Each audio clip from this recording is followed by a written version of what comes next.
तो भाई आज हम लोगों ने स्टार्ट करनी है जुडिशरी, ठीक है ना। आज हम लोगों ने क्या पढ़ना है, जुडिशरी के बारे में, ठीक है। पार्लियामेंट हम लोगों ने खत्म कर दी थी और आज हम पढ़ेंगे भारत की न्यायपालिका, ठीक है ना।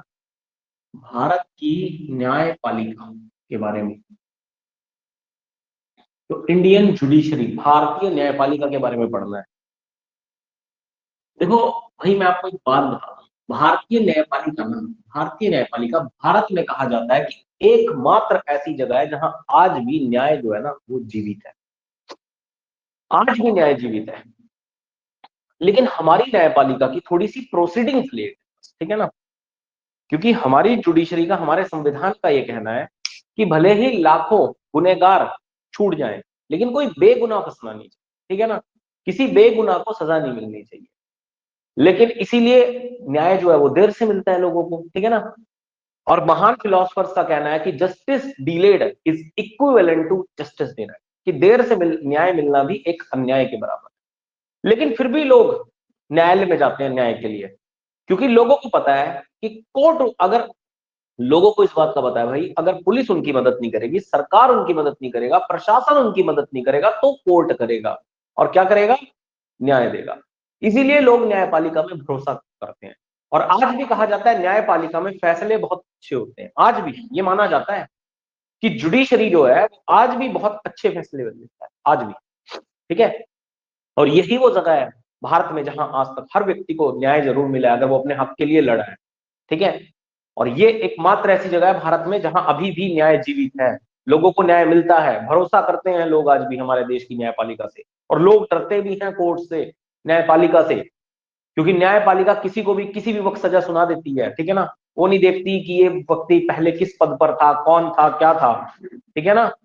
तो एकमात्र ऐसी जगह है जहां न्यायपालिका में न्याय जो है आज भी क्या है, जीवित है। तो हमारी भारत की न्यायपालिका 3 भागों में बटी है, ठीक है ना। तो सबसे टॉप पर आता है सुप्रीम कोर्ट, जिसे कहा जाता है सर्वोच्च अदालत। सुप्रीम कोर्ट, जिसे हम कहते हैं सर्वोच्च अदालत, जिसे सर्वोच्च अदालत कहा जाता है, ठीक है ना, सर्वोच्च अदालत। दूसरी आती है हमारी हाई कोर्ट, हाई कोर्ट जिसे कहा जाता है उच्च न्यायालय। और तीसरी आती है हमारी लोअर कोर्ट्स, यानी कि निचली अदालतें। लोअर कोर्ट्स यानी कि निचली अदालतें।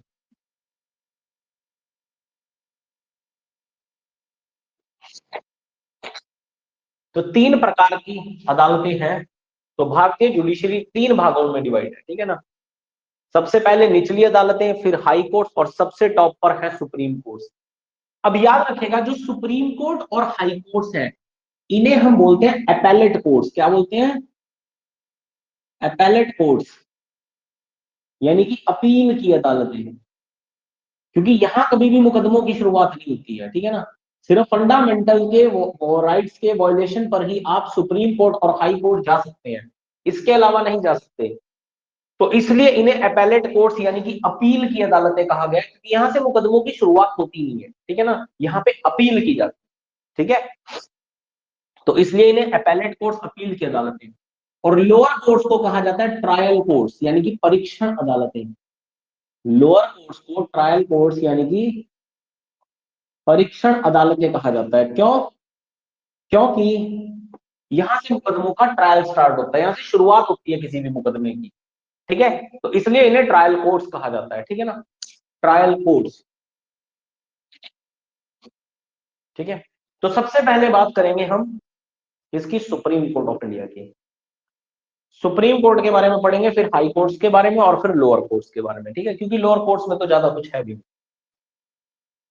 तो सबसे पहले हम जुडिशरी में, इंडियन जुडिशरी में पढ़ेंगे सुप्रीम कोर्ट के बारे में। तो सुप्रीम कोर्ट का जिक्र कहां किया गया? तो सुप्रीम कोर्ट का जिक्र संविधान के भाग 5 में, ठीक है ना। और अनुच्छेद की बात करूं तो अंडर आर्टिकल 124 से लेकर के 147 के बीच में सुप्रीम कोर्ट बताया गया, ठीक है ना। तो सर्वोच्च न्यायालय का जिक्र संविधान के भाग 5 और अनुच्छेद 124 से लेकर के और 147 के बीच में किया गया। सुप्रीम कोर्ट याद रखेगा, it is the apex court. Supreme court is the apex court, इसे एपेक्स कोर्ट कहा गया है, या फिर इसे कहा गया highest court of justice in India, highest court of justice in India. तो भारत में न्याय की सर्वोच्च अदालत है, ठीक है ना। तो ये क्या है, भारत में न्याय की सर्वोच्च अदालत होती है, ठीक है ना। भारत में न्याय की सर्वोच्च अदालत है, मतलब इसके ऊपर कोई अदालत नहीं है, ठीक है ना। तो भारत में ये न्याय की सबसे ऊंची अदालत है, सबसे सर्वोच्च अदालत है, और एपेक्स कोर्ट का भी यही मतलब है, ठीक है ना, एपेक्स कोर्ट। जैसे आरबीआई को एपेक्स बैंक कहा जाता है ना, एपेक्स बैंक, ऐसे ही इसे क्या कहा जाता है, एपेक्स कोर्ट, याद रखिएगा, ठीक है।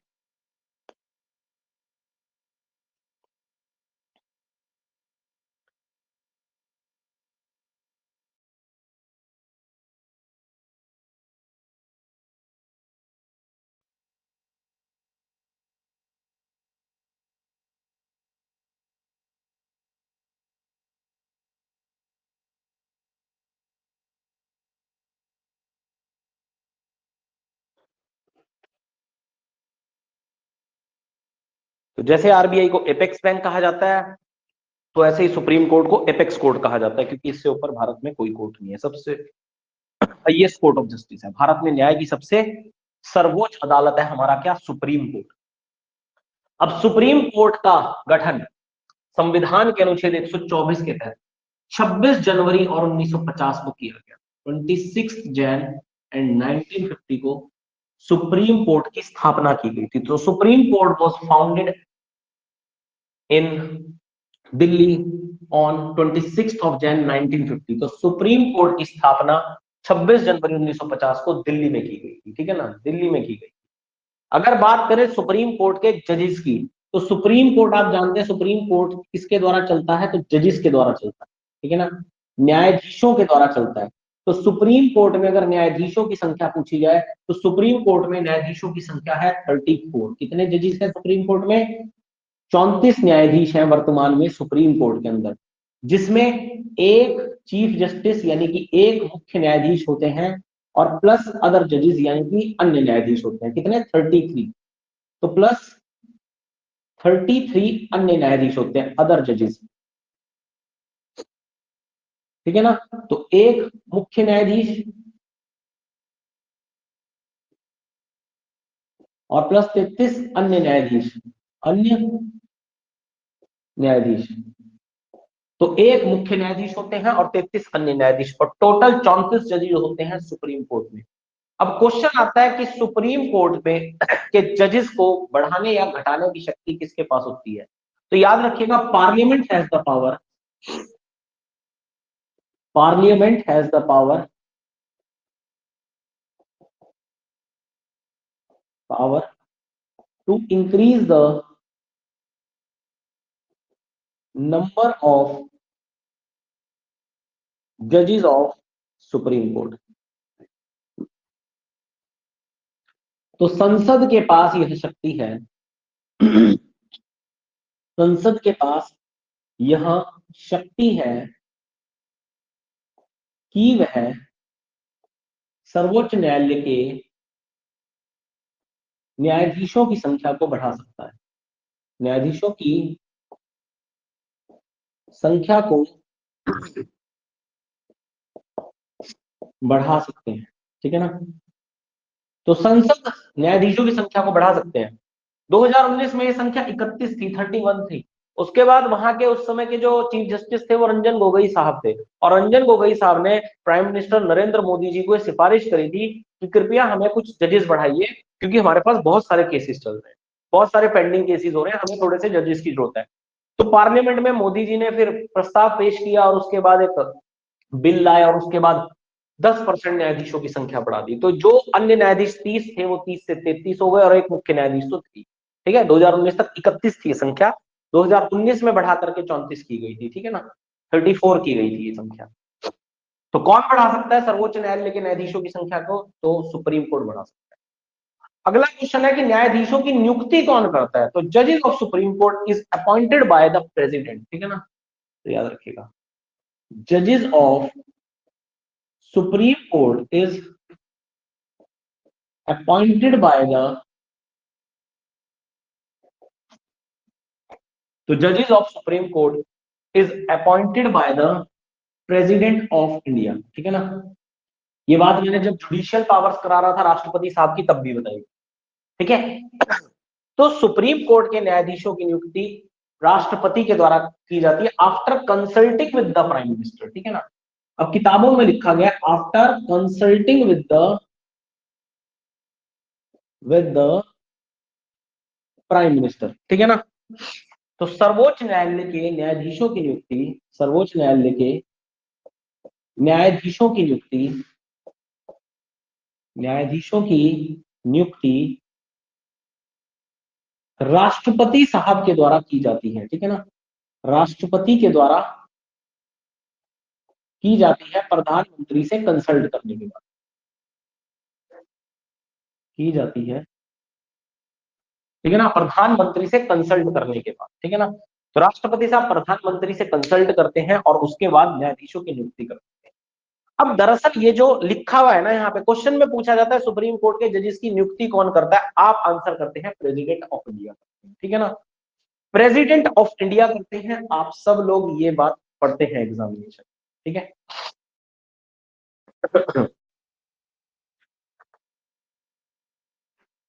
ठीक है भाई, इतना तो आपको पता ही है। दरअसल ये जो कहानी है ना, ये आधी कहानी है, ये पूरी कहानी तो है भी, ठीक है ना।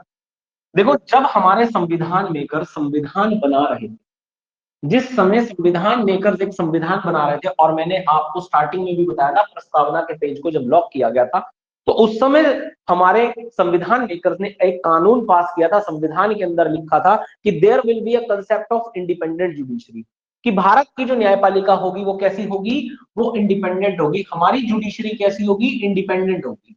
इंडिपेंडेंट का मतलब क्या होगा, हिंदी में देंगे स्वतंत्र न्यायपालिका। स्वतंत्र न्यायपालिका का मतलब ये होता है कि भाई सुप्रीम कोर्ट के न्यायाधीशों की नियुक्ति में सरकार का कोई हाथ नहीं होगा। लेकिन यहां तो लिखा हुआ है सरकार का हाथ है पूरा पूरा, president of India, prime minister लिखा हुआ है ना बुक्स में। तो संविधान मेकर्स ने कानून पास कर रखा था। अब स्वतंत्र न्यायपालिका, दरअसल ये आधी कहानी है, पूरी कहानी नहीं है। पूरी कहानी में आपको बताता हूं कि कैसे सुप्रीम कोर्ट के जजेस की अपॉइंटमेंट होती है। देखिए ऐसा है, जब 1950 में सुप्रीम कोर्ट बना, तो 1950 से लेकर के, हालांकि जो इंडिपेंडेंट जुडिशरी का कानून संविधान में बताया गया था उसे लागू नहीं किया गया। और 1950 से लेकर के 1965 तक, 1950 से लेकर के और 1965 तक कांग्रेस पार्टी जो थी, सत्ता में थी, वही क्या करती थी, न्यायाधीशों की नियुक्ति करती थी। लेकिन जैसे जैसे देश में जुडिशियल एक्टिविज्म बढ़ता गया, न्यायपालिका की लोगों को जरूरत पड़ने लगी, वैसे वैसे लोगों को चीजें समझ आने लगी, तो लोग पहुंच गए सुप्रीम कोर्ट की सरकार कैसे कर सकती है न्यायाधीशों की नियुक्ति, क्योंकि संविधान में साफ साफ लिखा है कि there will be a concept of independent judiciary. हालांकि इस पर 15 साल तक सुप्रीम कोर्ट ने भी कुछ नहीं कहा, सुप्रीम कोर्ट भी शांत बैठा। लेकिन जैसे जैसे जुडिशियल एक्टिविज्म बढ़ा, लोग पहुंच गए सुप्रीम कोर्ट। तो उसके बाद कांग्रेस पार्टी ने क्या किया, एक कानून पास किया, ठीक है ना। एक 1965 में कांग्रेस पार्टी, ताकि न्यायाधीशों की नियुक्ति स्वतंत्र रूप से हो सके और किसी भी तरह का कोई भी इंटरफेरेंस न रहे, तो 1966 में, 15 साल के बाद 1966 में कांग्रेस पार्टी ने कानून लेके आया, एक प्रणाली लॉन्च करी जिसे कहा गया कोलिजियम सिस्टम, ठीक है ना। कोलिजियम प्रणाली, हिंदी में क्या कहेंगे, हिंदी में भी कहेंगे कोलिजियम प्रणाली, ठीक है ना। कॉलेजियम, कॉलेजियम प्रणाली, ठीक है ना। अब कोलिजियम प्रणाली क्या है आप कहेंगे, तो देखो कोलिजियम प्रणाली में 4 मेंबर होते हैं। कितने मेंबर होते हैं, 4 मेंबर। एक तो होते हैं चीफ जस्टिस, मुख्य न्यायाधीश, प्लस 3 होते हैं अन्य न्यायाधीश, अदर जजेस, ठीक है ना। ओजे लिख दिया, अदर जजेस, और यहाँ सीजे मतलब चीफ जस्टिस। तो इस संस्था में, इस प्रणाली में टोटल 4 सदस्य होते हैं। एक होते हैं मुख्य न्यायाधीश और 3 होते हैं अन्य न्यायाधीश। अब ये जो 3 अन्य न्यायाधीश हैं, ये वर्तमान न्यायाधीश भी हो सकते हैं सुप्रीम कोर्ट के, और ये फॉर्मर यानी कि रिटायर न्यायाधीश भी हो सकते हैं, इसमें कोई बड़ी बात नहीं है, ठीक है ना। अब क्या होता है, आपको पता है कि सुप्रीम कोर्ट का जज कौन बन सकता है? भाई सुप्रीम कोर्ट का जज वो व्यक्ति बन सकता है जिसने कम से कम हाई कोर्ट में 10 साल तक वकालत की हो, ठीक है ना, और या फिर उसने हाई कोर्ट में ही 10 साल से ज्यादा न्यायाधीश के पद पर रहा हो, तो वो व्यक्ति सुप्रीम कोर्ट का जज बनने के लिए एलिजिबल हो जाता है। तो ये कोलिजियम सिस्टम क्या करता है कि हाई कोर्ट के न्यायाधीशों की कार्य प्रणाली पर नजर रखता है, ठीक है ना।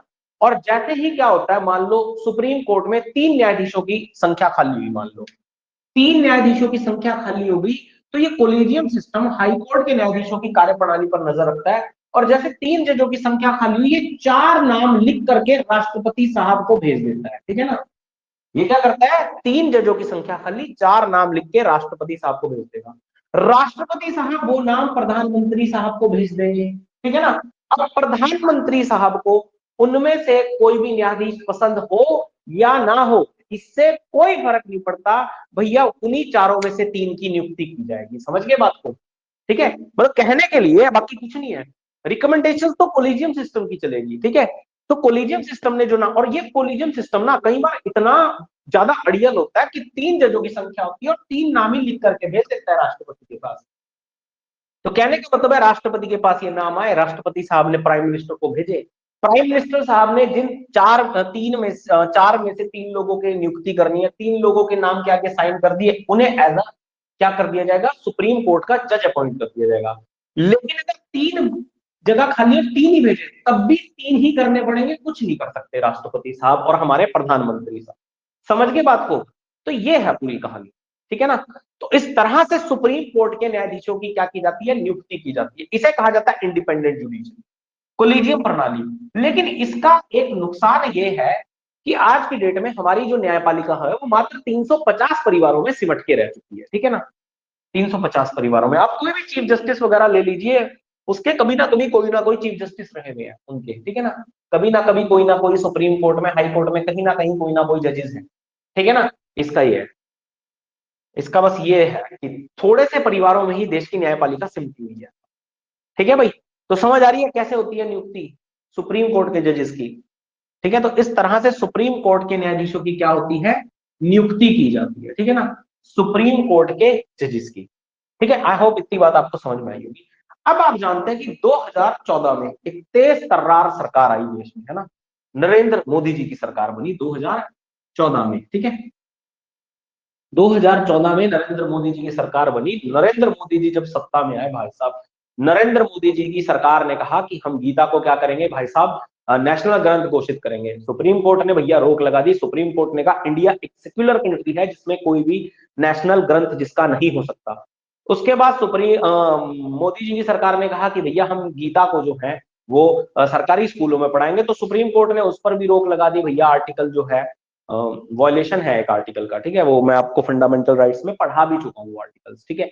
इसके अलावा फिर भाई बहुत सारे ऐसे कानून आए, ठीक है, लव जिहाद चलेगा तो सुप्रीम कोर्ट ने रोक लगा दी, ठीक है ना। इस तरह से बहुत सारे कानून मोदी सरकार ने लाने चाहे, सुप्रीम कोर्ट ने हर कानून पर क्या कर दी भाई साहब, रोक लगा दी, हर कानून पर रोक लगा दी, ठीक है। सुप्रीम कोर्ट हर कानून पे रोक लगाता गया।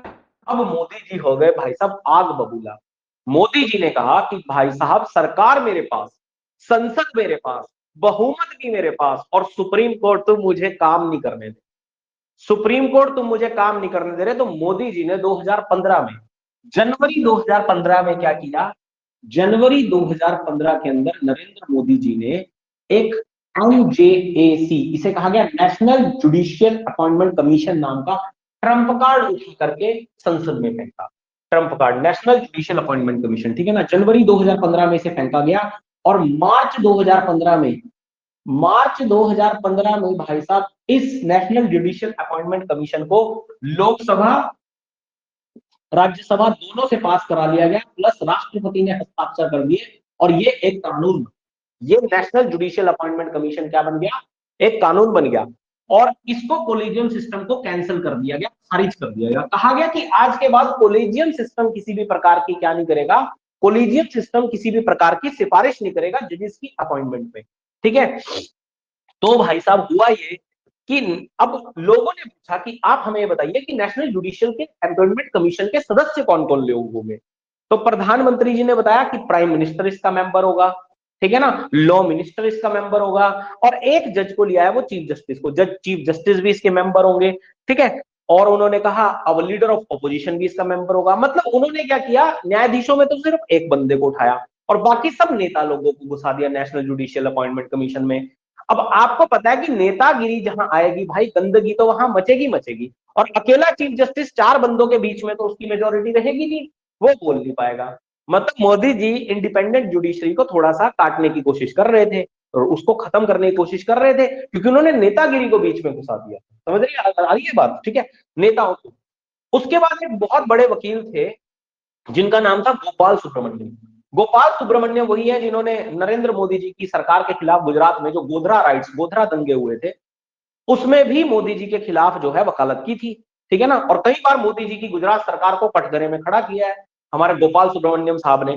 तो गोपाल सुब्रमण्यम साहब ने नेशनल जुडिशियल अपॉइंटमेंट कमीशन पर क्या कर दिया भाई साहब, इससे पहले कि नेशनल जुडिशियल अपॉइंटमेंट कमीशन कोई रिकमेंडेशन देता किसी को मुख्य न्यायाधीश या न्यायाधीश बनाने के लिए सुप्रीम कोर्ट के, उससे पहले ही गोपाल सुब्रमण्यम ने एक भाई साहब पीआईएल जनहित याचिका सुप्रीम कोर्ट में लगा दी, सीधे सीधे फाइल कर दी।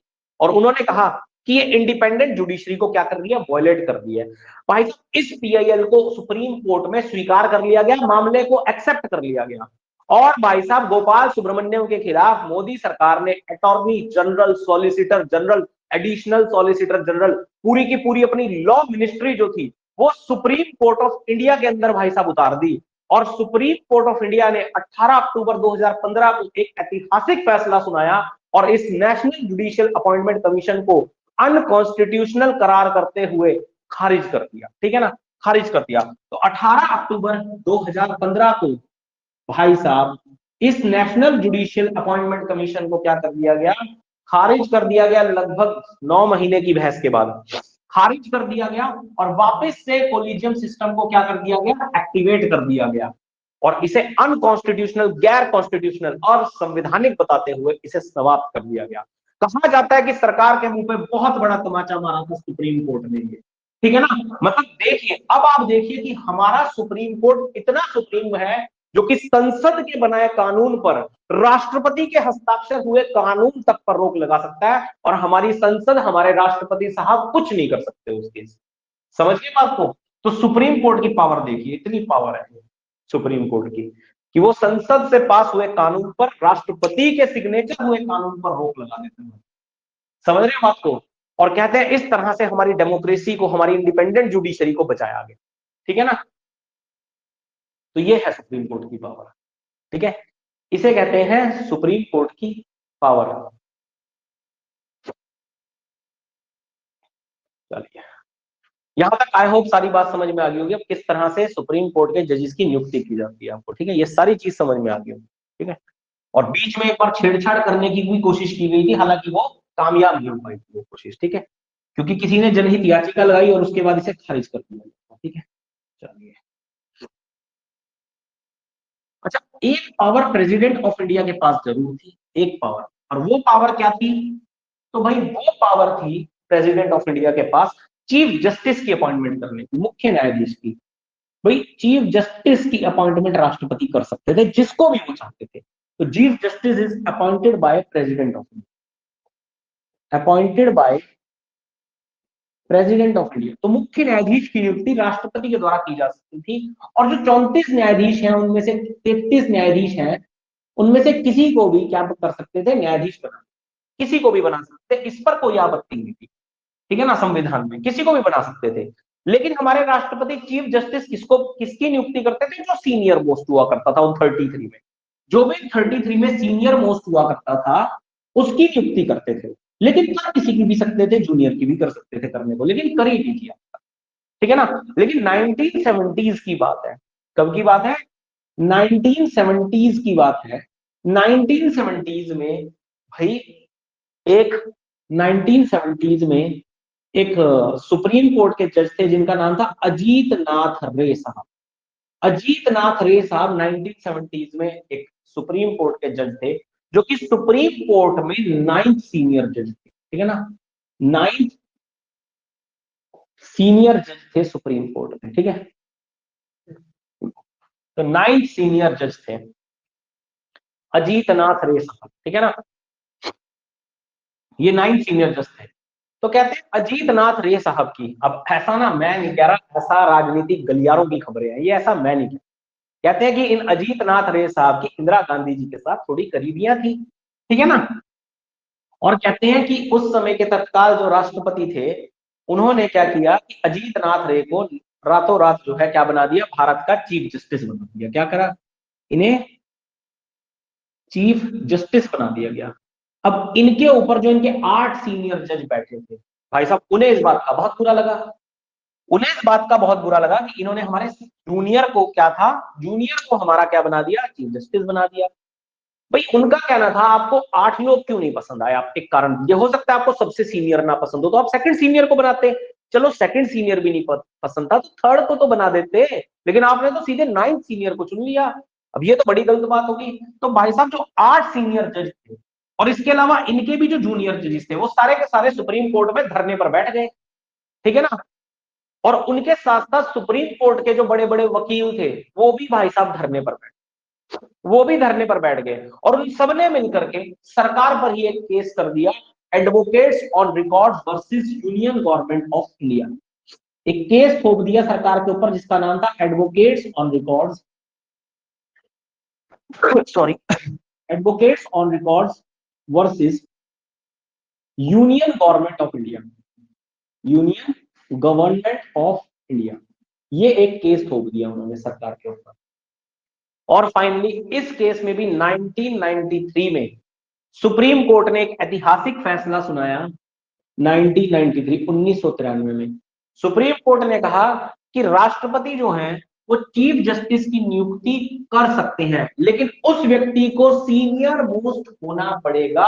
It should be a senior most जज of supreme court, it should be the senior most जज ऑफ सुप्रीम कोर्ट। तो उस व्यक्ति को सर्वोच्च न्यायालय का सबसे वरिष्ठतम न्यायाधीश होना पड़ेगा, ठीक है ना। मतलब एक पावर जो राष्ट्रपति साहब के पास थी चीफ जस्टिस के केस में, वो पावर भी राष्ट्रपति साहब से छीन ली गई इस केस के बाद। और कहने का मतलब है जो सबसे सीनियर मोस्ट व्यक्ति होगा वही क्या बनेगा, वही देश के राष्ट्रपति साहब बनेंगे। तो सॉरी, राष्ट्रपति कह रहा हूं, मुख्य न्यायाधीश साहब बनेंगे।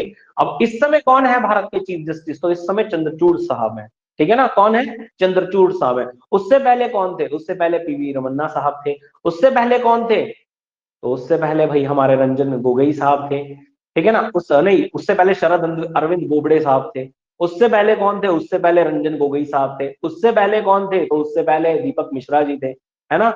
समझ रहे, अभी कौन है चीफ जस्टिस भारत के सुप्रीम कोर्ट के, तो चंद्रचूड़ साहब है। उससे पहले कौन थे, रमन्ना साहब थे। उससे पहले कौन थे, बोबड़े साहब थे। उससे पहले कौन थे, रंजन गोगोई थे। उससे पहले कौन थे, तो दीपक मिश्रा जी थे, ठीक है ना। दीपक मिश्रा जी थे, कई सारे थे, है ना। तो ये कुछ चीजें आपको ध्यान रखनी है, ठीक है भाई। अब देखो, आप ये देखो कि रंजन गोगोई साहब जो थे ना, रंजन गोगोई साहब जो थे वो कांग्रेस के थे। उनके फादर रंजन गोगोई साहब के जो फादर थे वो असम से चीफ मिनिस्टर थे कांग्रेस की तरफ से। तो आप देखो कि बीजेपी की सरकार में, मोदी जी की सरकार में कांग्रेस का व्यक्ति जो था वो क्या था, चीफ जस्टिस था, है ना। बीजेपी चाहती तो ना करती लेकिन कुछ कर ही नहीं सकती थी, क्योंकि दीपक मिश्रा जी के पास जो भी सबसे सीनियर मोस्ट होगा उसकी अपॉइंटमेंट तो करनी पड़ेगी भैया। समझ रहे हैं बात को, उसकी अपॉइंटमेंट करनी पड़ेगी, ये बात है। चलो, इतनी बात आई होप आप लोगों को समझ में आ रही है, ठीक है। तो चीफ जस्टिस की अपॉइंटमेंट जो भी सीनियर मोस्ट होगा वही बनेगा, ठीक है, उसमें भी कुछ नहीं किया जा सकता। अब बात करते हैं सुप्रीम कोर्ट का जज बनने के लिए क्वालिफिकेशंस क्या होनी चाहिए, what is the qualification to become a जज ऑफ सुप्रीम कोर्ट। तो सर्वोच्च न्यायालय का न्यायाधीश बनने के लिए योग्यताएं, ठीक है ना। तो न्यायाधीश बनने के लिए योग्यताएं, qualifications, qualification to become a जज ऑफ सुप्रीम कोर्ट, तो सर्वोच्च न्यायालय का न्यायाधीश बनने के लिए योग्यता है, ठीक है ना। तो याद रखिएगा सबसे पहली चीज, it should be the citizen of India, it should be the citizen of India. तो वह व्यक्ति भारत का नागरिक होना चाहिए, ठीक है ना। क्या होना चाहिए, तो वह व्यक्ति भारत का नागरिक होना चाहिए, ठीक है ना। It should be the citizen of India, ठीक है ना। इसके अलावा याद रखिएगा, शुड बी द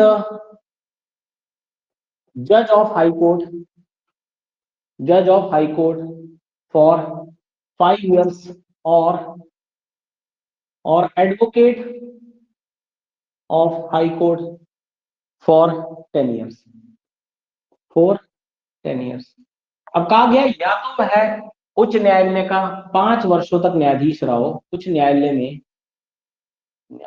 में 5 वर्ष तक न्यायाधीश रहा हो या न्यायाधीश के पद पर रहा हो, या उच्च न्यायालय में 10 वर्ष तक वकालत किया हो, या उच्च न्यायालय में 10 वर्ष तक वकालत किया हो, वर्ष तक वकालत किया हो। अब एक चीज है, ये जो है ना 10 वर्ष तक वकालत किया हो, मतलब कहने का मतलब ये है कि आपने मान लो बीए एलएलबी करी कहीं से भी, किसी भी कॉलेज से, किसी भी लॉ कॉलेज से, उसके बाद आपने किसी भी हाई कोर्ट की बार काउंसिल में जाके अपना एज अ रजिस्ट्रेशन करवाया एज अ एडवोकेट, और उसके बाद आपने चाहे कोई केस लड़ा या नहीं लड़ा, and after 10 year you are eligible to become a जज ऑफ सुप्रीम कोर्ट, है ना।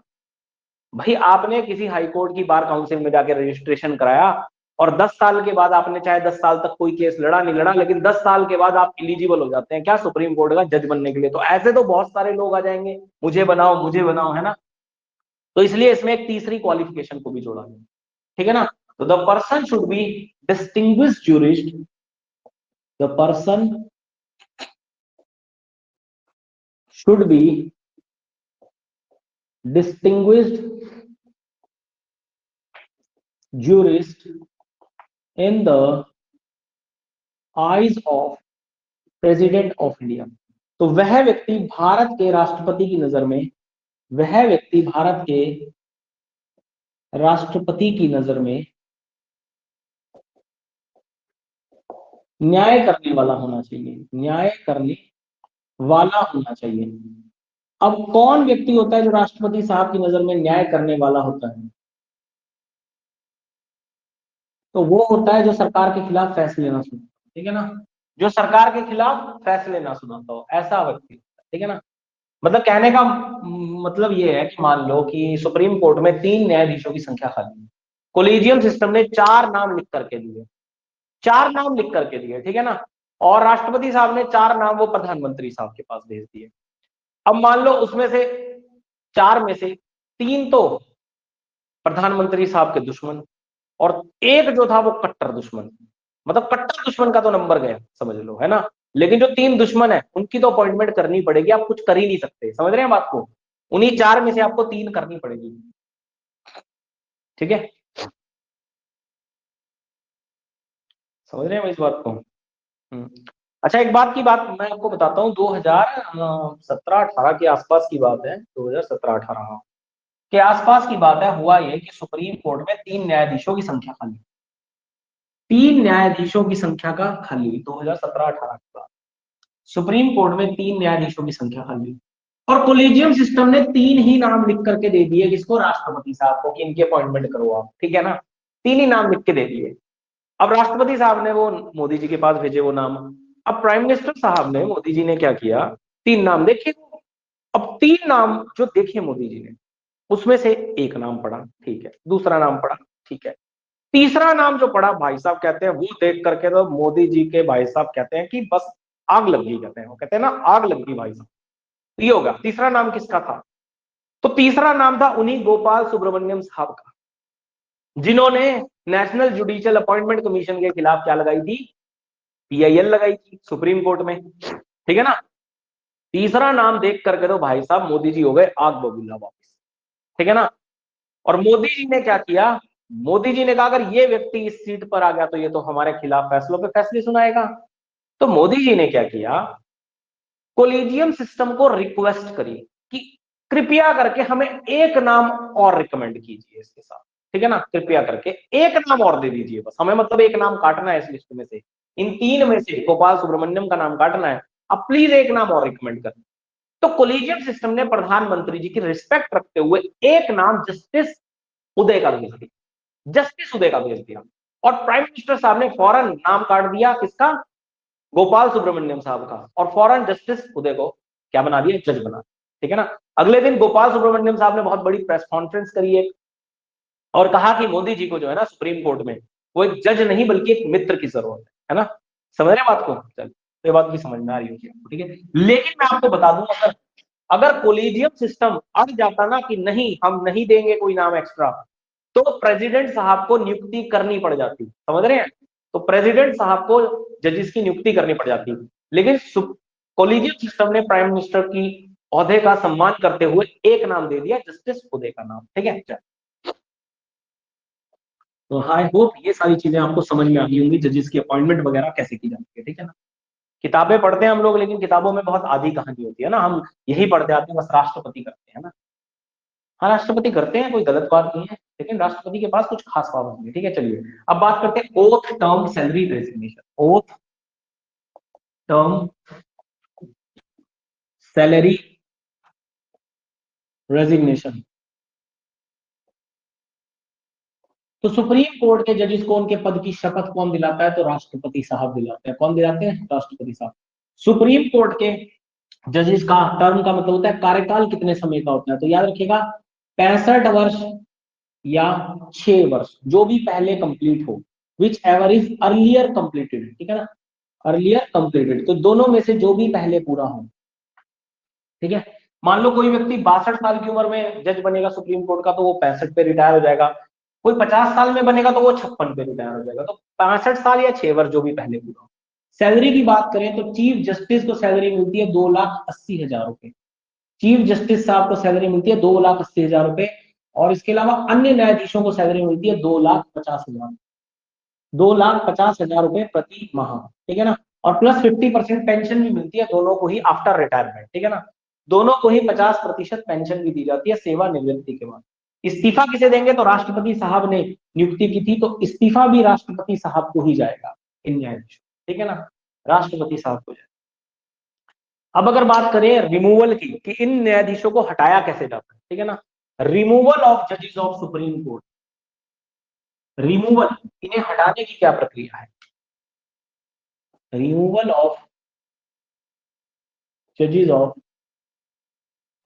Supreme court and high court, इसके अलावा जो सीएजी होते हैं उनको भी इसी प्रक्रिया से हटाया जाता है। चीफ इलेक्शन कमिश्नर होते हैं एटसेट्रा, इन सब लोगों को सेम ही प्रोसीजर से हटाया जाता है, ठीक है ना।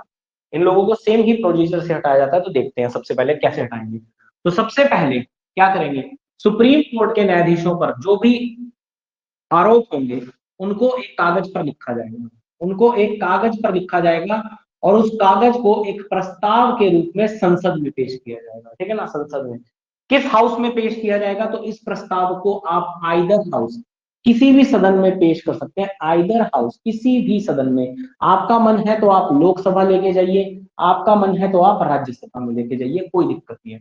क्वेश्चन आएगा कि सुप्रीम कोर्ट या हाई कोर्ट या सीएजी या चीफ इलेक्शन कमिश्नर को हटाने की प्रक्रिया कहां से शुरू होती है, या उनको हटाने के आरोप कहां लगाए जा सकते हैं? तो किसी भी सदन में लगा सकते हैं, इधर लोक और राज्यसभा, ठीक है ना। तो कहीं भी, चाहे तो लोकसभा में चले जाइए, चाहे चले जाइए राज्यसभा में, कोई फर्क नहीं पड़ता। अगर आप लोकसभा में लेके गए तो कम से कम 100 लोग इस प्रस्ताव पर साइन करें, 100 पीपल साइन, 100 मेंबर इस पर क्या करें, प्रस्ताव पर साइन करें, तब जाके प्रस्ताव पास होगा। अगर आप राज्यसभा गए हैं तो कम से कम 50 लोग इस पर साइन करें, तब जाके प्रस्ताव क्या होगा, पास होगा। उसके बाद क्या होगा, अगर प्रस्ताव पास हो गया तो notice will be given, notice दे दिया जाएगा, नोटिस विल बी गिवन, ठीक है ना। चाहे यहाँ पे चाहे यहाँ पे, ठीक है ना, नोटिस दे दिया जाएगा। चाहे लोकसभा से 100 लोगों से साइन करवाए, चाहे राज्यसभा में 50 से साइन करवाए, ठीक है ना, नोटिस दे दिया जाएगा। अब आपको पता है राष्ट्रपति साहब को जब नोटिस दिया जाता है तो 14 दिन का समय दिया जाता है, 14 दिन का नोटिस दिया जाता है, लेकिन इनके लिए संविधान में कोई समय जो है वो नहीं बताया गया है, तो इन्हें नोटिस दिया जाता है। अब संसद की मर्जी है, चाहे वो 1 दिन का नोटिस दे, चाहे वो 100 दिनों का नोटिस दे, ठीक है ना। तो नोटिस दे दिया जाता है, ठीक है ना।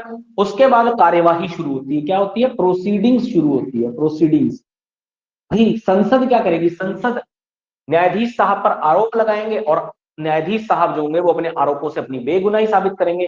भाई भारत में जब मर्डरर्स को, खूनियों को अपना अपने आप को बेकसूर साबित करने का एक मौका दिया जाता है, तो ये तो न्यायाधीश है, इन्हें भी ये मौका मिलेगा। संसद इन पर आरोप प्रत्यारोप लगाएगी और ये अपने आरोपों से बेगुनाही साबित करेंगे, ठीक है। तो प्रोसीडिंग, कार्यवाही के अंत में, कार्यवाही के अंत में 2/3 लोग साइन करेंगे, कितने लोग साइन करेंगे? 2/3। प्रेजेंट एंड वोटिंग के, प्रेजेंट एंड वोटिंग क्या है ये मैं कल आपको बहुत अच्छे से बता चुका हूँ संसद में, ठीक है ना। इसके बाद ये कहाँ चला जाएगा? अगर राज्यसभा में होगा तो यहाँ से भी 2/3 प्रेजेंट एंड वोटिंग के। इसके बाद ये यहाँ से प्रोसीडिंग के बाद अगर इतने लोगों ने साइन कर दिए तो ये राज्यसभा में चला जाएगा। राज्यसभा में होता प्रोसीडिंग, नोटिस दिया जाता तो राज्यसभा के 2/3 करके लोकसभा में आ जाता, ठीक है ना। इसके बाद राज्यसभा के 2/3 करेंगे साइन, कितने करेंगे? 2/3 साइन करेंगे। और इसके बाद ये चला जाएगा राष्ट्रपति साहब के पास, फिर राष्ट्रपति साइन कर देंगे और क्या हो जाएगा? रिमूव हो जाएंगे न्यायाधीश साहब, ठीक है ना, हटा दिए जाएंगे, ठीक है, तो हटा दिए जाएंगे, बस यही प्रोसीजर है। क्वेश्चन आएगा कि सर्वोच्च न्यायालय या उच्च न्यायालय के न्यायाधीशों के कौन हटाता है, तो आप कहेंगे अगर ये क्वेश्चन बने सिर्फ सिंपल था, आपसे इतना सारा प्रोसीजर ना पूछा जाए, आपसे क्वेश्चन पूछा जाए सुप्रीम कोर्ट के न्यायाधीशों को कौन हटा सकता है या हाई कोर्ट के न्यायाधीशों को कौन हटा सकता है, तो आप सिंपल सा जवाब देंगे राष्ट्रपति हटा सकते हैं। कौन हटा सकते हैं? राष्ट्रपति। किसकी सिफारिश पर? तो संसद की सिफारिश पर, ठीक है ना, संसद की सिफारिश पर राष्ट्रपति हटाते हैं। कैसे बहुमत से? तो 2/3 बहुमत, ठीक है ना। कैसा बहुमत है दोनों सदनों में? 2/3, लोकसभा में भी 2/3, राज्यसभा में भी। राज्यसभा में जाता तब भी 2/3, फिर लोकसभा में आता तब भी 2/3, फिर राष्ट्रपति के पास और फिर, ठीक है। तो इस तरह से हटाया जाता है सुप्रीम कोर्ट हाई कोर्ट के न्यायाधीशों को, ठीक है ना। ये है प्रोसीजर सुप्रीम कोर्ट और हाई कोर्ट के न्यायाधीशों को हटाने का, ठीक है ना। अब क्वेश्चन है कि कितनी बार ये प्रक्रिया की है, कितने न्यायाधीशों को हटाया गया है इस प्रक्रिया में, ठीक है। अगला क्वेश्चन ये है, ये प्रक्रिया भारत में 3 बार शुरू की गई है। कितनी बार? 3 बार, 3 टाइम, 3 बार शुरू की गई है, लेकिन आज तक कभी खत्म नहीं हुई प्रक्रिया। अब आप कहेंगे क्यों? क्योंकि जिन 3 न्यायाधीशों पर यह प्रक्रिया चलाई गई थी उन्होंने उन्होंने इस प्रक्रिया के पूरे होने से पहले इस्तीफा दिया, ठीक है ना। उन्होंने इसके, अब ये 3 बार प्रक्रिया कब चली थी तो मैं आपको बता देता हूँ। सबसे पहले ये प्रक्रिया चली थी 1992 में जस्टिस वी रामास्वामी के ऊपर, जस्टिस वी रामा स्वामी के ऊपर, जो कि सुप्रीम कोर्ट के जज थे, सुप्रीम कोर्ट के न्यायाधीश थे वी रामास्वामी। इसके बाद ये प्रक्रिया चली थी 2011 में, ठीक है ना, 2011 में। किसके ऊपर? सौमित्र सेन के ऊपर, सौमित्र सेन जो कि कलकत्ता हाईकोर्ट के जज थे, कलकत्ता हाईकोर्ट के न्यायाधीश थे। और तीसरी बार भी ये प्रक्रिया चली थी 2011 के ऊपर पीडी दीनकरण के ऊपर, ठीक है ना, पीडी दीनाकरण के ऊपर। और पीडी दीनाकरण जो थे वो सिक्किम हाईकोर्ट के जज थे, सिक्किम हाईकोर्ट के न्यायाधीश थे, ठीक है ना। ये प्रोसीडिंग 3 बार चली लेकिन आज तक कभी पूरी नहीं हो पाई, आज तक कभी पूरी नहीं हो पाई। तो क्यों पूरी नहीं हो पाई? तो पूरी इसलिए नहीं हो पाई क्योंकि उन्होंने प्रोसीडिंग पूरी होने से पहले ही रिजाइन दे दिया। देखो अगर संसद रिमूवल करती इनका तो ना तो इन्हें पेंशन मिलती, और दूसरी बार क्वेश्चन बनता एग्जाम में, क्वेश्चन बनता यूपीएससी में, टॉपिक बनते क्या आरोप थे इनके ऊपर, क्यों हटाया गया था इन्हें, ठीक है ना। एग्जाम में क्वेश्चन बनते और आप लोग हमेशा के लिए नाम इनका याद रखते। ऑप्शन क्वेश्चन बनता कि सर्वोच्च न्यायालय के वो कौन से न्यायाधीश है जिन्हें पहली बार संसद के द्वारा हटाया गया, तो ऐसा क्वेश्चन बनता है एग्जामिनेशन में। तो इन्होंने कहा कि भैया अगर ऐसा हम संसद हटाएगी तो लोग हमें याद रखेंगे, हमारा नाम बुक्स में छपेगा, ऐसे बनेंगे क्यों हटाया गया था, क्या आरोप थे, तो इन्होंने सोचा इससे पहले इस्तीफा, ठीक है ना। तो इसलिए आज तक ये प्रोसीडिंग पूरी नहीं हो पाई क्योंकि इन्होंने प्रोसीडिंग पूरी होने से पहले ही इस्तीफा दे दिया, ठीक है ना। तो 3 बार ये प्रोसीडिंग शुरू हुई थी हटाने की, लेकिन आज तक कभी कंप्लीट नहीं हो पाई क्योंकि पहले ही इस्तीफा दे दिया गया था। चलिए यहां तक बात समझ में आ गई होगी आप लोगों को, ठीक है।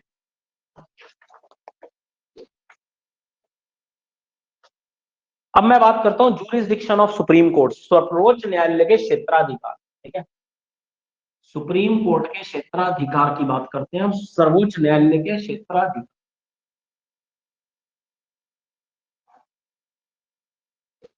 ज्यूरिसडिक्शन ऑफ सुप्रीम कोर्ट,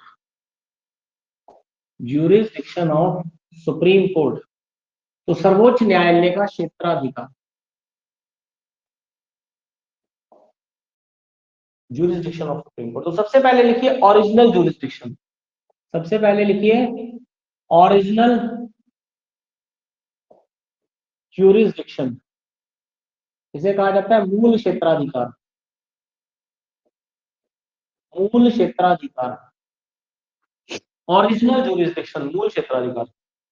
मूल क्षेत्राधिकार याद रखेगा, संविधान के अनुच्छेद 131 के अंतर्गत बताया गया, 131 ऑफ द कॉन्स्टिट्यूशन, ठीक है ना। मूल क्षेत्राधिकार या असल क्षेत्राधिकार भी आपसे बोलते हैं।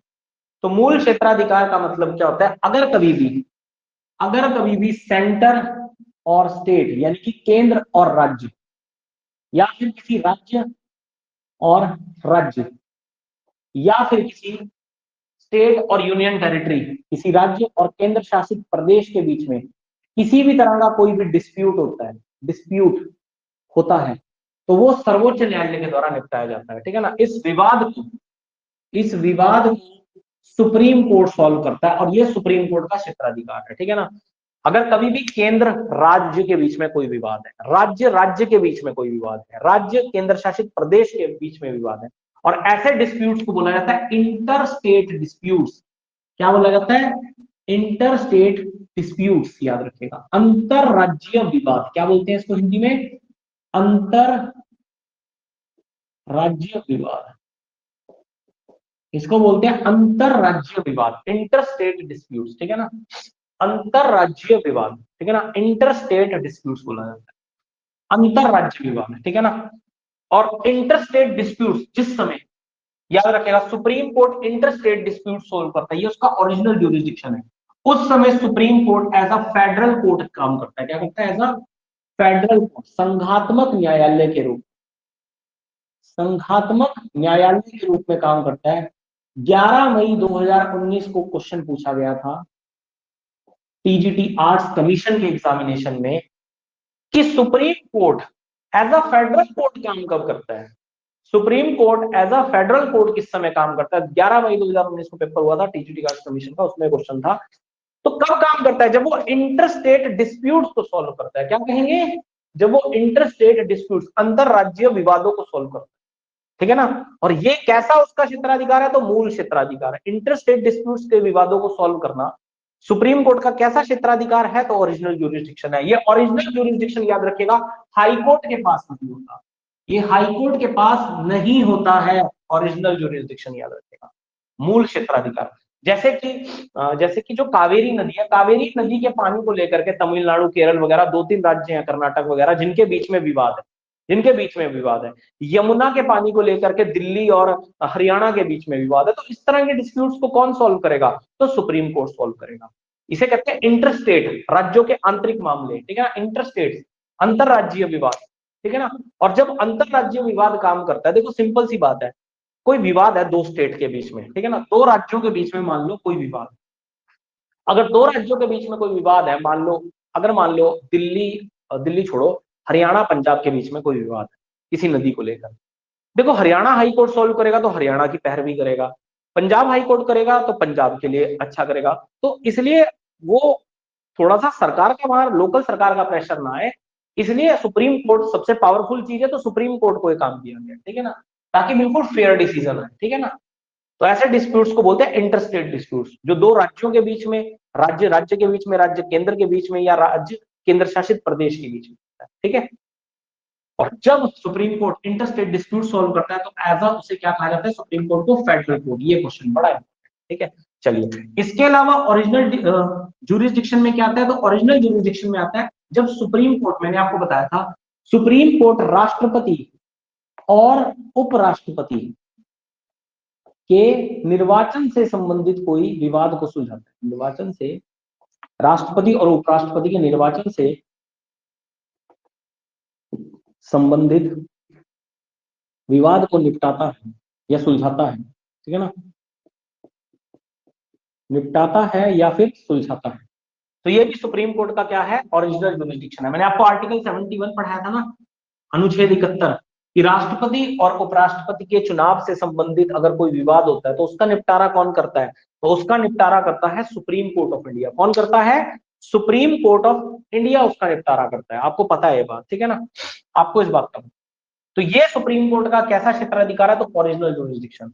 2020 में, दिसंबर 2020 में जो लास्ट टीजीटी आर्ट्स कमीशन हुआ था, वो पेपर उठा के देखो, उसमें पूछा गया कि राष्ट्रपति और उपराष्ट्रपति के निर्वाचन से संबंधित विवाद को सुप्रीम कोर्ट सॉल्व करता है, तो इसका कौन सा क्षेत्राधिकार है, तो ऑप्शन में कई सारे थे, original jurisdiction, appellate jurisdiction, miscellaneous jurisdiction. तो क्या आंसर था?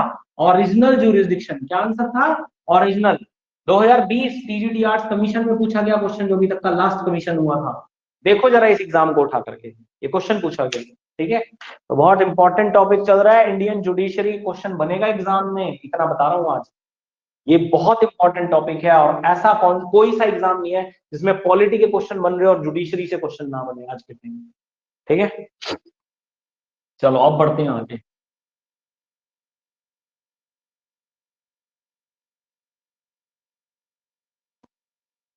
तो ये एक ऐसा क्षेत्राधिकार है जो हाईकोर्ट के पास है। ठीक है, दूसरे नंबर पे आएंगे।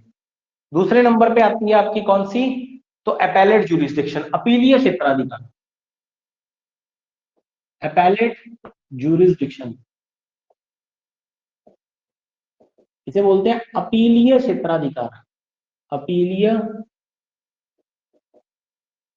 क्षेत्राधिकार, जो कि संविधान के अनुच्छेद 134 के अंतर्गत बताया गया है। ठीक है ना, अपीलीय क्षेत्राधिकार जो कि संविधान के अनुच्छेद 134 ऑफ द कॉन्स्टिट्यूशन के अंतर्गत बताया गया है, अपीलीय क्षेत्राधिकार।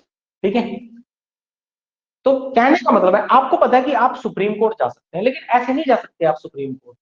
सुप्रीम कोर्ट देखो आप तभी अपील कर सकते हैं जब आपको हाई कोर्ट ने जब आपको फॉलोइंग पनिशमेंट दी, निम्न प्रकार की सजा दी, फॉलोइंग पनिशमेंट। ठीक है ना, तो आप हाई कोर्ट, आप उच्च न्यायालय केवल तब जा सकते हैं अपील करने के लिए जब आपने, ये नहीं है कि मान लो आप भाई सड़क से जा रहे थे, किसी पुलिस वाले ने आपका गलत चालान काट दिया, आप कहेंगे मैं हाई कोर्ट सुप्रीम कोर्ट जाऊंगा। नहीं जा सकते भैया, सुप्रीम कोर्ट के पास इतना टाइम नहीं है कि आपके 100 रुपए के लिए भले ही वो चालान गलत हुआ हो कि वो आपका डिस्प्यूट निपटाएगा, नहीं है सुप्रीम कोर्ट के पास इतना टाइम। तो सुप्रीम कोर्ट आप तभी जा सकते हैं जब अपील करने के लिए, जब हाई कोर्ट ने आपको निम्न प्रकार की सजाएं दी। कौन कौन सी? तो या तो हाई कोर्ट ने आपको दिया हो, किसी भी व्यक्ति को दिया हो डेथ, यानी कि मृत्यु दंड दिया हो, तब आप सुप्रीम कोर्ट में अपील लगा सकते हैं। ठीक है ना, या फिर हाई कोर्ट ने दिया हो लाइफ इम्प्रिजनमेंट, आजीवन कारावास, लाइफ इम्प्रिजनमेंट, इसे कहा जाता है आजीवन कारावास, आजीवन कारावास। और तीसरा या फिर याद रखिएगा मोर देन 10 ईयर्स, 10 वर्ष से ज्यादा की सजा, मोर देन 10 ईयर्स, तो 10 वर्ष से ज्यादा की सजा दी हो आपको हाई कोर्ट ने, तभी जा सकते हैं। क्रिमिनल मुकदमों की मैं बात कर रहा हूँ, क्रिमिनल मामलों की, आपराधिक मामलों में ये सजाएं दी हो तब जा सकते हैं। बाकी कोई जमीन रिलेटेड मामला है तब भी आप जा सकते हैं। ठीक है ना, तब भी जा सकते हैं। या डाइवोर्स का मामला है, बच्चे के अडॉप्शन का मामला है, उन केसेस में भी आप जा सकते हैं। ठीक है, वो क्रिमिनल मैटर्स नहीं होते। ठीक है, ये क्रिमिनल मैटर्स की बात कर रहा हूँ मैं, क्रिमिनल मैटर्स में आप इसी कंडीशन में जा सकते हैं। या बाकी कोई जमीन जायदाद का मामला है उसमें जा सकते हैं, बच्चे के अडॉप्शन का मामला है डाइवोर्स के बाद उसमें जा सकते हैं, डाइवोर्स में जा सकते हैं, और दहेज में जा सकते हैं, मतलब जहां पे क्राइम वगैरह नहीं हुआ उनमें भी जा सकते हैं। तो ठीक है, सुप्रीम कोर्ट में अपील के लिए, अगर आपको हाई कोर्ट के फैसले से आप संतुष्ट नहीं हैं। ठीक है भाई, तो ये हो गई अपीलीय क्षेत्राधिकार, जो कि अनुच्छेद 134 के अंतर्गत बताया गया। इसके बाद आता है रिवाइजरी ज्यूरिसडिक्शन। ठीक है ना, रिवाइजरी इसे कहते हैं पुनर्विचार क्षेत्राधिकार। ठीक है, तीसरे नंबर,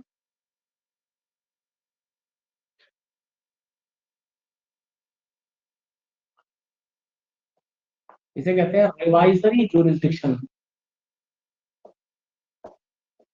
रिवाइजरी ज्यूरिसडिक्शन इसे कहते हैं पुनर्विचार, या हिंदी में पुनर्विलोकन भी लिखा जाता है, पुनर्विचार क्षेत्राधिकार, जो कि अनुच्छेद 137 के अंतर्गत बताया गया, 137 के अंतर्गत। ठीक है, देखो अपील का क्षेत्राधिकार हाईकोर्ट के पास भी है, रिवाइजरी ज्यूरिसडिक्शन हाईकोर्ट के पास भी है। ठीक है, और क्वेश्चन क्या बनता है? क्वेश्चन बनता है कि दोनों, ये बताइए कि निम्न में से कौन सा क्षेत्राधिकार सुप्रीम कोर्ट के पास तो है लेकिन हाई कोर्ट के पास नहीं। तो उसमें ये सारे ऑप्शन होंगे आपके पास, तो आपको कौन सा टिक करना है? ओरिजिनल अधिकार, ओरिजिनल ज्यूरिसडिक्शन, वो हाई कोर्ट के पास नहीं है। क्योंकि ना तो हाई कोर्ट राष्ट्रपति उपराष्ट्रपति से निर्वाचन से संबंधित मुकदमों को निपटा सकता है, और ना ही हाई कोर्ट इंटरस्टेट डिस्प्यूट को सॉल्व कर सकता है, दोनों ही पावर्स नहीं है। ठीक है, अच्छा, रिवाइजरी जुडिशन, पुनर्विचार या पुनर्विलोकन क्षेत्राधिकार, इसका मतलब क्या होता है?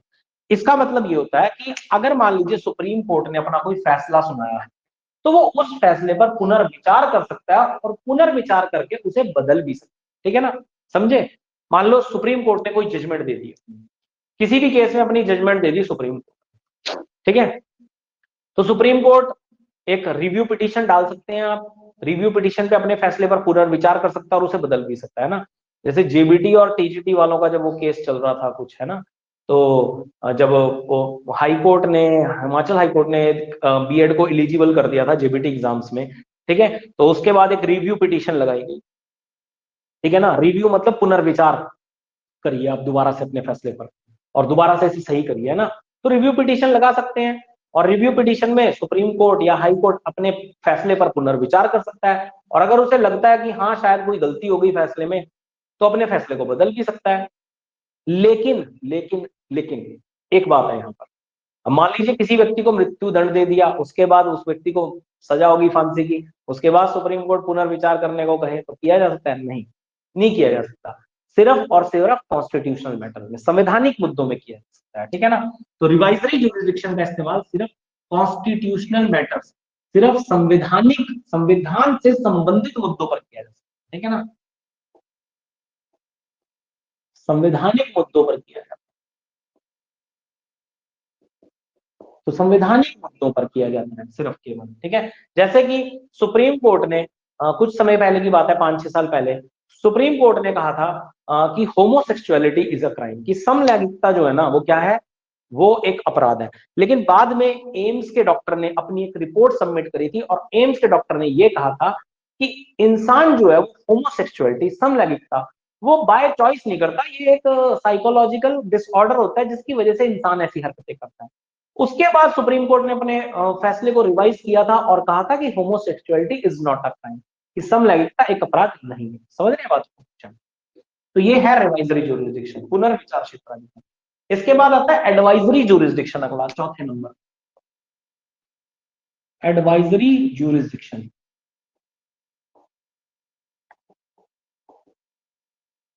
अंडर आर्टिकल 143 के अंतर्गत बताया गया है एडवाइजरी, इसे कहते हैं सलाहीय क्षेत्राधिकार, सलाहीय,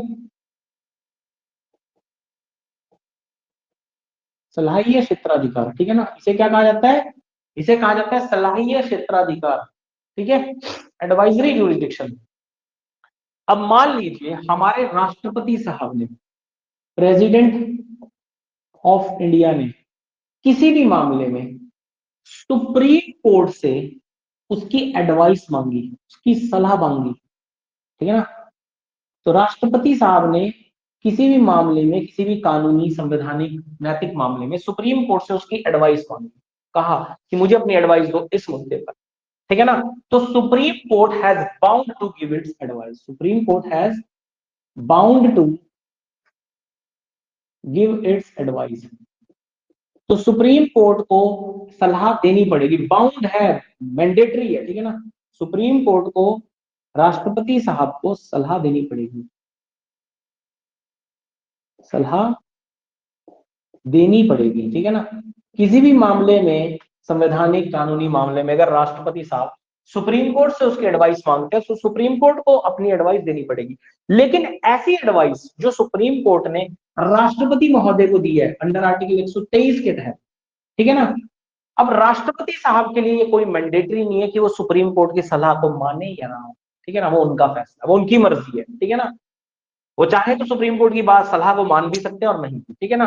लेकिन अगर राष्ट्रपति ने सुप्रीम कोर्ट में किसी भी मामले से सुप्रीम कोर्ट से उसकी एडवाइस मांगी तो सुप्रीम कोर्ट को अपनी सलाह देनी पड़ेगी। लेकिन ऐसी सलाह राष्ट्रपति साहब के लिए किसी भी तरह की कोई भी बाध्यताएं नहीं रखती है, ठीक है ना, किसी भी तरह की कोई भी बाध्यताएं नहीं रखती हैं।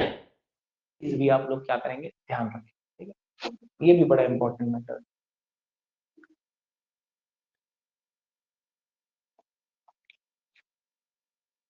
इसके अलावा नेक्स्ट नेक्स्ट आती है रिट्स ज्यूरिसडिक्शन, ठीक है ना, रिट्स ज्यूरिसडिक्शन।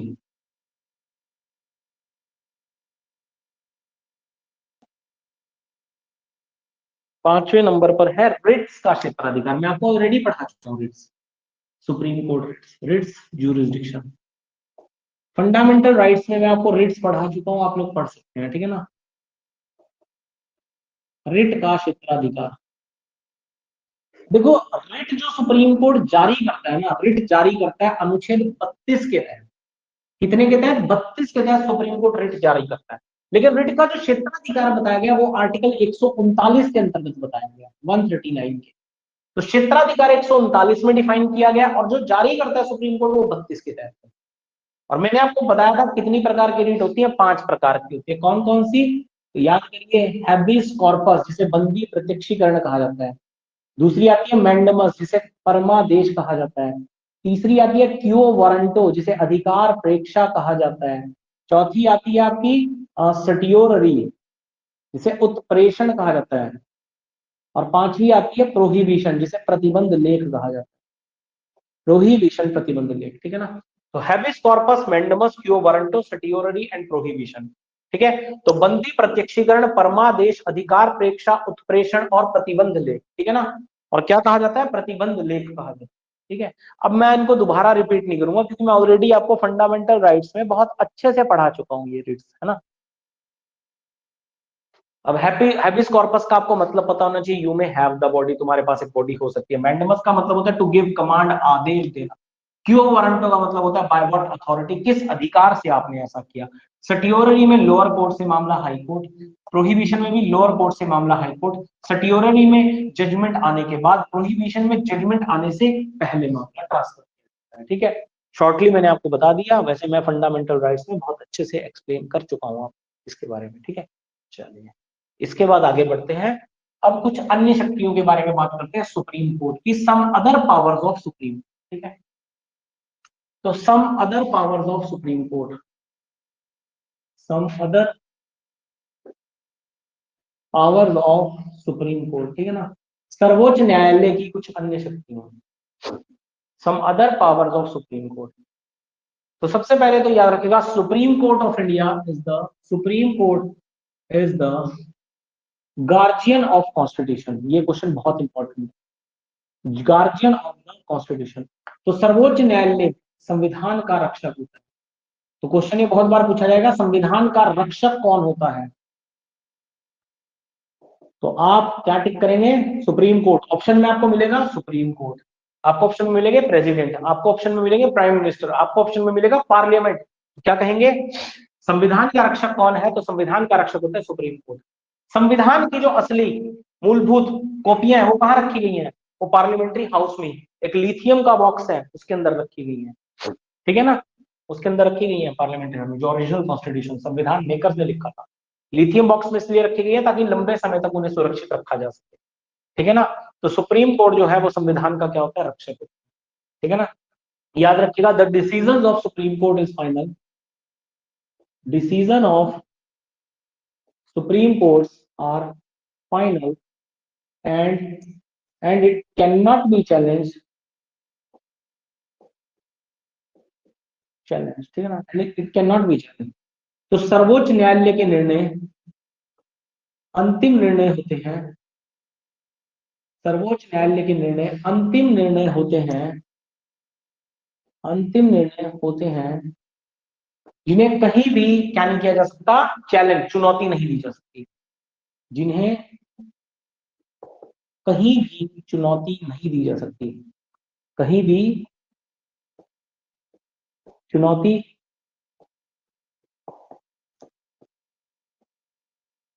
नहीं दी जा सकती है, ठीक है ना। तो जिन्हें कहीं भी चुनौती नहीं दी जा सकती, ठीक है, जिन्हें कहीं भी चुनौती नहीं दी जा सकती, ठीक है ना। इसके अलावा अगला पॉइंट याद रखेगा, the rules and regulations of supreme court, the rules and regulations of supreme court is binding for all the courts in India, all the courts in India, ठीक है। तो लिखिए, सर्वोच्च न्यायालय के बनाए नियम कानून देश की सभी अदालतों के लिए, देश की अदालतों को मान्य होते हैं, ठीक है ना। तो देश की सभी अदालतों को क्या करने होते हैं? मान्य होते हैं, देश की सभी अदालतों को मान्य होते हैं, ठीक है ना। तो सुप्रीम कोर्ट कोई भी कानून बनाएगा तो उसका पालन देश की सभी अदालतों को, यानी कि हाई कोर्ट्स और लोअर कोर्ट्स को भी करना पड़ेगा, ठीक है ना।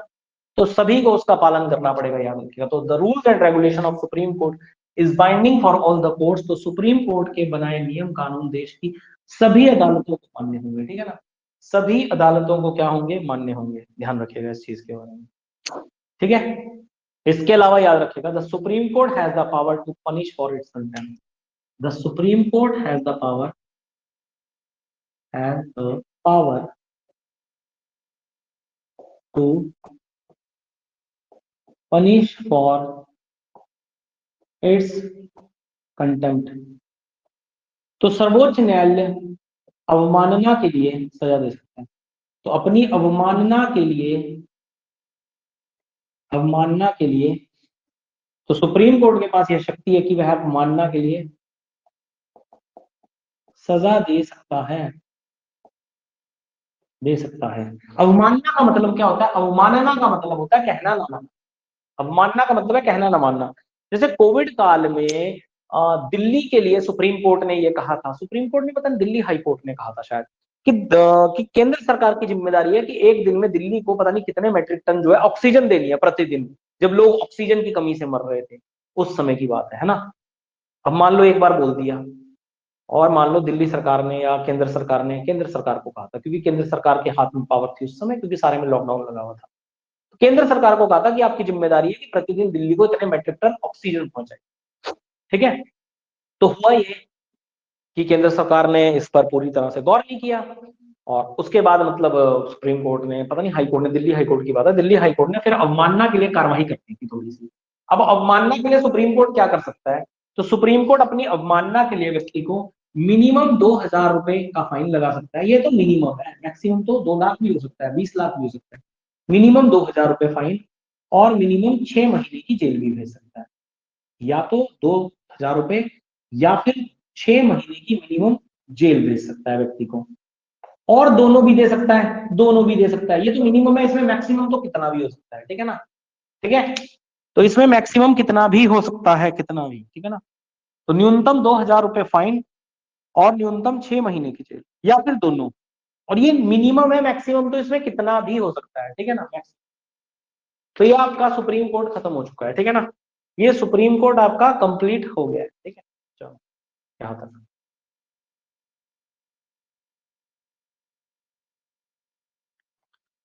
अब बस 20-25 मिनट और लगेंगे, ज्यादा समय नहीं लगेगा, क्योंकि हाई कोर्ट में हम हाई कोर्ट भी ज्यादा नहीं है, क्योंकि सेम ही है दोनों में, थोड़ा बहुत ही डिफरेंस है, ठीक है। तो मैं आपको बता देता हूँ, हाई कोर्ट्स और लोअर कोर्ट्स में तो 5 मिनट लगेंगे।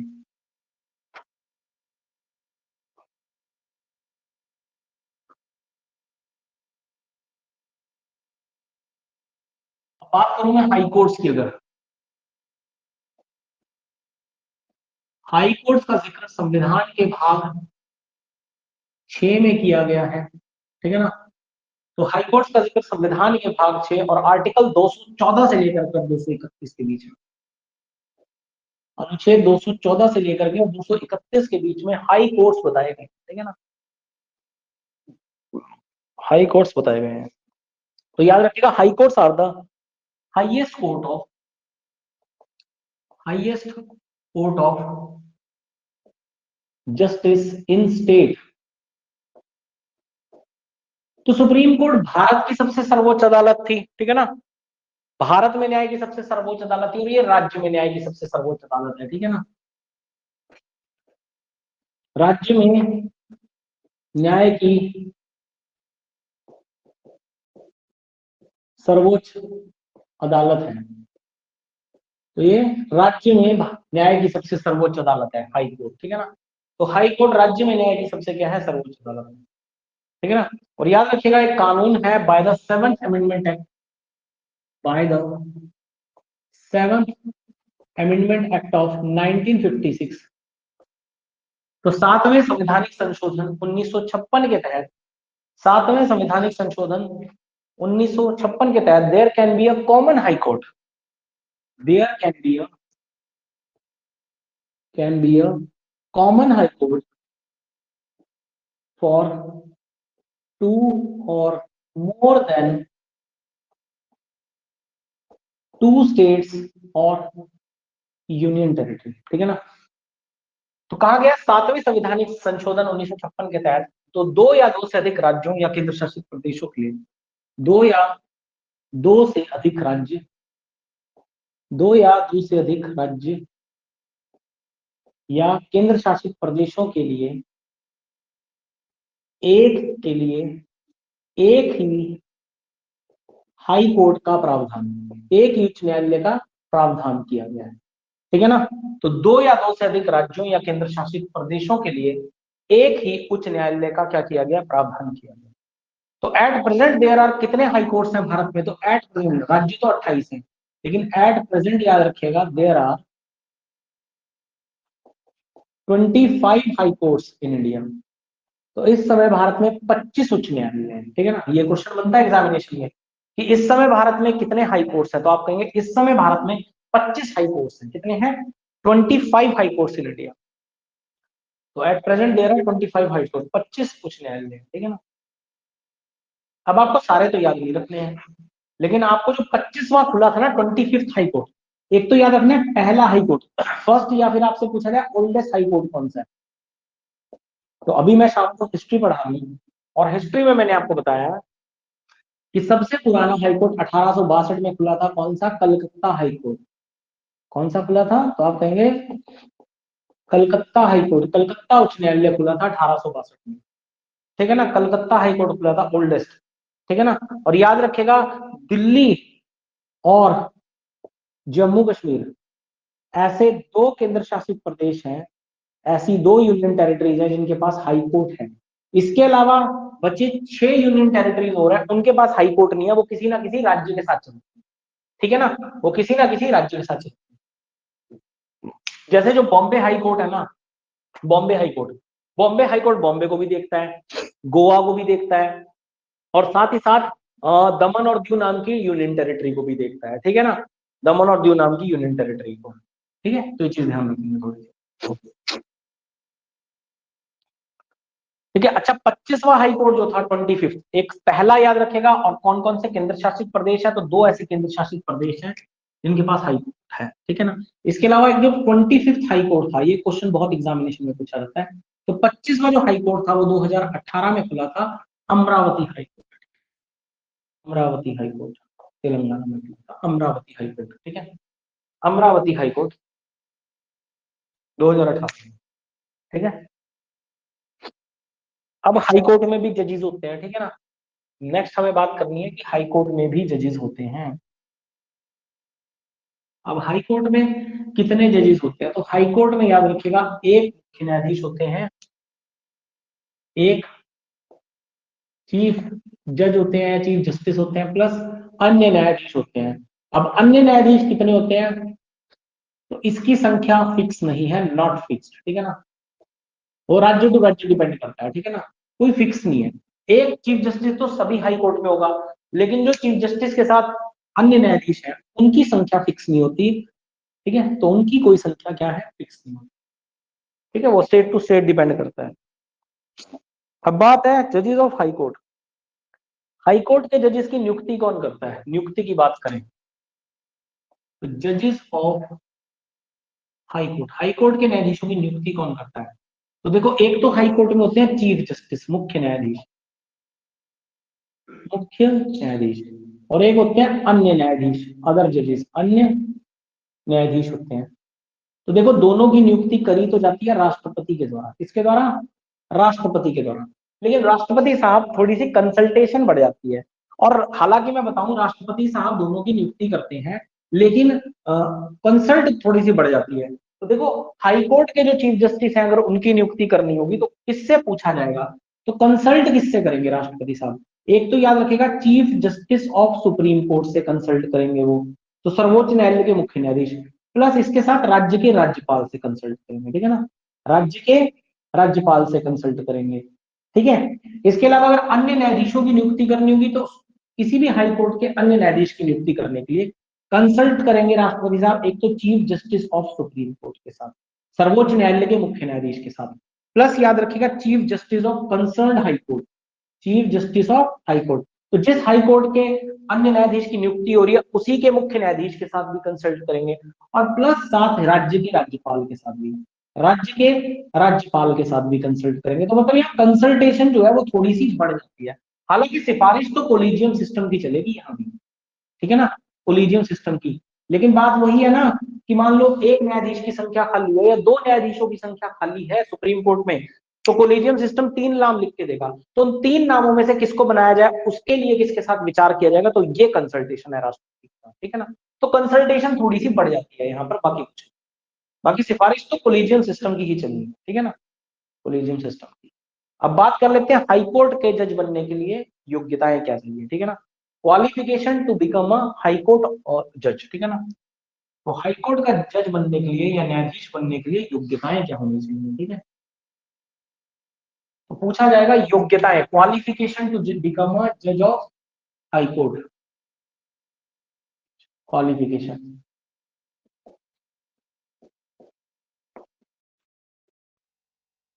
तो क्या योग्यताएं होनी चाहिए, ठीक है ना। तो क्या योग्यताएं होनी चाहिए, ठीक है ना। तो उच्च न्यायालय का न्यायाधीश बनने के लिए योग्यताएं क्या होनी चाहिए, ठीक है ना। तो सबसे पहले याद रखेगा, person should be a citizen of India, should be a citizen of India, ठीक है ना। वह व्यक्ति भारत का नागरिक होना चाहिए, वह व्यक्ति भारत का नागरिक होना चाहिए, वह व्यक्ति भारत का नागरिक होना चाहिए, ठीक है ना। उस व्यक्ति को क्या होना चाहिए, भारत का नागरिक होना चाहिए, किसी फॉरेनर को तो आप जज नहीं बना सकते, ठीक है ना, भारत का नागरिक होना चाहिए। इसके अलावा याद रखेगा, जज inside the territory of India, जज inside the territory of India for 10 years। तो या तो भारत के किसी भी निचली अदालत में वो 10 साल तक क्या हो, न्यायाधीश के पद पर रहा हो, और या फिर एडवोकेट ऑफ हाई कोर्ट, या फिर advocate of high court for 10 years, ठीक है ना। तो कहा गया है यहाँ पर, या तो भारत में 10 साल तक न्यायाधीश के पद पर रहा हो, भारत में 10 वर्ष तक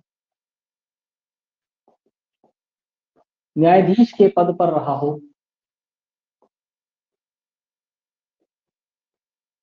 ठीक है ना, या तो भारत में 10 वर्ष तक न्यायाधीश के पद पर रहा हो, ठीक है, और या फिर 10 वर्ष तक वकालत किया हो, या फिर 10 वर्ष तक वकालत किया हो, वो भी कहां पर, हाई कोर्ट में, हाई कोर्ट में, ठीक है ना, हाई कोर्ट में, ठीक है। तो ये 3 क्वालिफिकेशंस है भारत का हाई कोर्ट का न्यायाधीश बनने के लिए, ठीक है ना। अब बात करते हैं oath term salary resignation removal की, ठीक है ना। ओथ टर्म सैलरी रेजिग्नेशन और रिमूवल,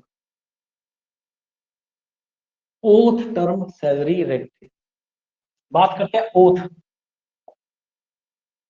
फिर बात करते हैं टर्म। तो ओथ का मतलब होता है शपथ, और टर्म का मतलब होता है कार्यकाल। तो हाई कोर्ट के न्यायाधीशों को उनके पद की शपथ कौन दिलवाता है, तो राज्यपाल दिलवाता है। कौन दिलवाते हैं, राज्यपाल। तो गवर्नर ऑफ द स्टेट, ठीक है ना, गवर्नर ऑफ द स्टेट, तो राज्य के राज्यपाल उन्हें उनके पद की क्या दिलाते हैं, शपथ दिलवाते हैं, ठीक है ना, उन्हें उनके पद की शपथ दिलवाते हैं। कार्यकाल कितना होता है, तो याद रखिएगा, up to the age of 62 years, up to the age of 62 years. तो 62 वर्ष की आयु तक अपने पद पर बने रहते हैं, 62 वर्ष की आयु तक, तक की आयु, तो 62 वर्ष तक की आयु में वो अपने पद पर बने रहते हैं, ठीक है ना, up to the age of 62 years. तो 62 वर्ष तक की आयु, 62 वर्ष तक की आयु अपने पद पर बने रहते हैं, ठीक है ना।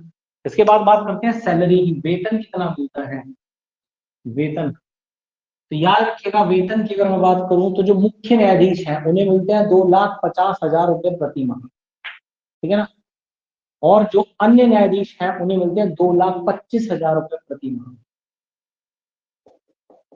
ठीक है ना, 2,25,000 रुपए प्रति माह मिलते हैं, ठीक है ना, सैलरी 2,25,000 रुपए। रेजिग्नेशन की बात करूं तो हाईकोर्ट के न्यायाधीश अपना इस्तीफा किसे देंगे, रेजिग्नेशन, अपना इस्तीफा किसे सौंपते हैं? तो याद रखिएगा कि हाईकोर्ट के जजेस अपना इस्तीफा सौंपते हैं किसको? तो राष्ट्रपति को, क्योंकि राष्ट्रपति साहब ने उनकी नियुक्ति करी है, ठीक है ना। तो राष्ट्रपति साहब को ही अपना इस्तीफा देंगे। और अगर मैं बात करूं रिमूवल, हटाया किस प्रकार जाता है? तो भाई सेम एज जज ऑफ सुप्रीम कोर्ट। मैं सुप्रीम कोर्ट में भी आपको पढ़ा भी चुका हूं। सेम एज जज ऑफ सुप्रीम कोर्ट। तो उसी प्रकार से, जिस प्रकार से सर्वोच्च न्यायालय के न्यायाधीश को हटाया जाता है, ठीक है ना, तो उसी प्रकार से हाईकोर्ट के न्यायाधीश को हटाया जाता है, जिस प्रकार से सर्वोच्च न्यायालय के न्यायाधीशों को हटाया जाता है, न्यायाधीशों को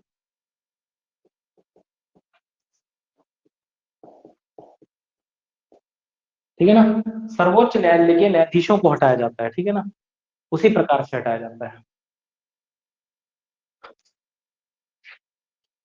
इसके अलावा 50% पेंशन भी मिलती है, ठीक है ना, 50% पेंशन।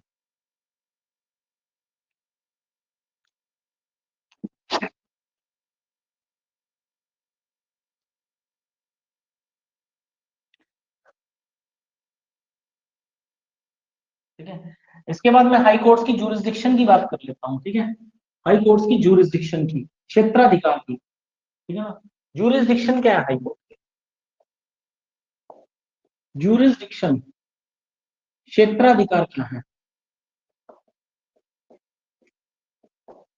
देखो हाईकोर्ट के क्षेत्राधिकार, देखो हाईकोर्ट के पास ओरिजिनल तो है नहीं, असल क्षेत्राधिकार तो है नहीं, ओरिजिनल जूरिसडिक्शन तो है नहीं, ठीक है ना। इसके अलावा अपीलीय क्षेत्राधिकार है ना, तो बिल्कुल है, आपको पता ही है, हाई कोर्ट में भी अपील की जाती है, तो अपील कर सकते हैं आप। अगर लोअर कोर्ट्स ने आपको सजा सुनाई है 7 साल तक की, साल से ज्यादा की, तो आप कर सकते हैं हाई कोर्ट में, ठीक है, सॉरी 5 साल से ज्यादा की सजा सुनाई है तो आप जा सकते हैं हाई कोर्ट में, ठीक है। बाकी जमीन जमीन से रिलेटेड भी जा सकते हैं, अभी बता दूंगा आपको। अपीलीय क्षेत्राधिकार है। इसके अलावा रिवाइजरी है, हाँ तो रिवाइजरी भी है हाई कोर्ट के पास, रिवाइजरी जुरिसडिक्शन भी है, ठीक है ना। इसके अलावा क्या थी आपकी, अपेलेट रिवाइजरी एडवाइजरी भी है, ठीक है ना। वहां राज्यपाल सलाह मांग सकते हैं, वहां राष्ट्रपति सलाह मांग रहे थे, यहाँ राज्यपाल मांग सकते हैं। क्वेश्चन आएगा, क्वेश्चन आएगा कि निम्न में से कौन सा क्षेत्राधिकार सुप्रीम कोर्ट के पास नहीं है, और ये 4 ऑप्शन आएंगे, ये 4 ऑप्शन, और आपको जवाब क्या देना है? Original jurisdiction. क्योंकि ना तो इंटरस्टेट डिस्प्यूट को सॉल्व कर सकता है सुप्रीम कोर्ट, और ना सुप्रीम कोर्ट राष्ट्रपति और उपराष्ट्रपति के चुनाव से संबंधित कानून को हटा सकता है। क्वेश्चन आएगा कि निम्न में से कौन सा क्षेत्राधिकार केवल हाई सुप्रीम कोर्ट के पास है और हाई कोर्ट के पास नहीं है, तो आप क्या कहेंगे? ओरिजिनल जुरिसडिक्शन ऐसा है। बाकी तो दोनों के ही पास है, अपील, रिवाइजरी, एडवाइजरी, दोनों के पास है, ठीक है ना, दोनों के पास है, लेकिन ओरिजिनल सिर्फ सुप्रीम कोर्ट के पास है, हाई कोर्ट के पास नहीं है, ठीक है ना, हाई कोर्ट के पास। तो ये चीज सबसे पहले तो ये चीज याद रखेंगे। इसके अलावा कुछ अन्य पावर्स की बात कर लेते हैं, बाकी कुछ नहीं है, ठीक है। वहां वो राष्ट्रपति को सलाह दे रहे थे, यहाँ ये गवर्नर को सलाह दे सकते हैं, ठीक है ना, कानूनी मामलों में, ठीक है। इसके अलावा जूरिसडिक्शन में हम पढ़ते हैं कुछ और, देखो जूरिसडिक्शन में कुछ पावर्स पढ़ते हैं, तो याद रखिएगा high courts looks after all the disputes, high courts look after all the disputes,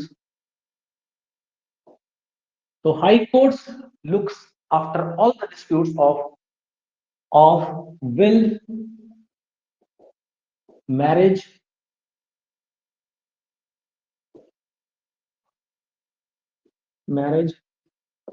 divorce, comma, adoption, comma, election of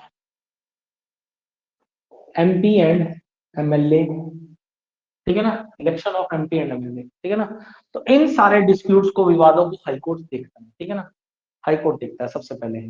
तो हाई कोर्ट विल का मतलब होता है वसीहत, वसीहत, शादी, तलाक, ठीक है ना, एडॉप्शन यानी कि बच्चे की एडॉप्शन लेना करना है किसी ने, एडॉप्शन है ना, तलाक हो गया, पति पत्नी का, बच्चे को कौन अडॉप्ट करेगा, पिता करेगा या माता करेंगी, ये डिसाइड करेगा हाई कोर्ट, ठीक है। और एमपी और एमएलए के चुनाव में अगर कोई विवाद होता है, एमपी और एमएलए के चुनाव संबंधित अगर कोई विवाद होता है, तो उसका निपटारा कौन करता है? सुप्रीम हाई कोर्ट करता है। कौन करता है?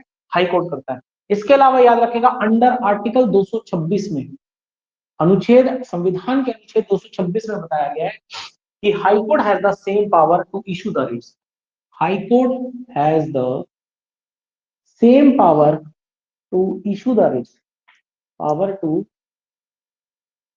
Issue the writs.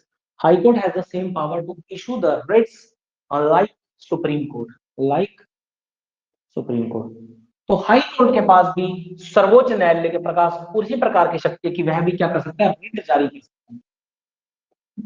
तो जैसे हाई कोर्ट 32 के सुप्रीम कोर्ट 32 आर्टिकल 32 के तहत कर रहा था, ऐसे ही हाई कोर्ट 226 के तहत रिट जारी कर सकता है। ठीक है ना, रिट जारी कर सकता है, वही habeas corpus, mandamus, quo warranto, certiorari and prohibition, ये 5 प्रकार के रिट जारी कर सकता है। अब एक क्वेश्चन और यहां से बनता है, बड़ा अच्छा क्वेश्चन है। क्वेश्चन ये बनता है कि जो सुप्रीम कोर्ट है ना, सुप्रीम कोर्ट वो तो केवल फंडामेंटल राइट्स के वायलेशन पर ही रिट जारी कर सकता है, इसके अलावा नहीं कर सकता।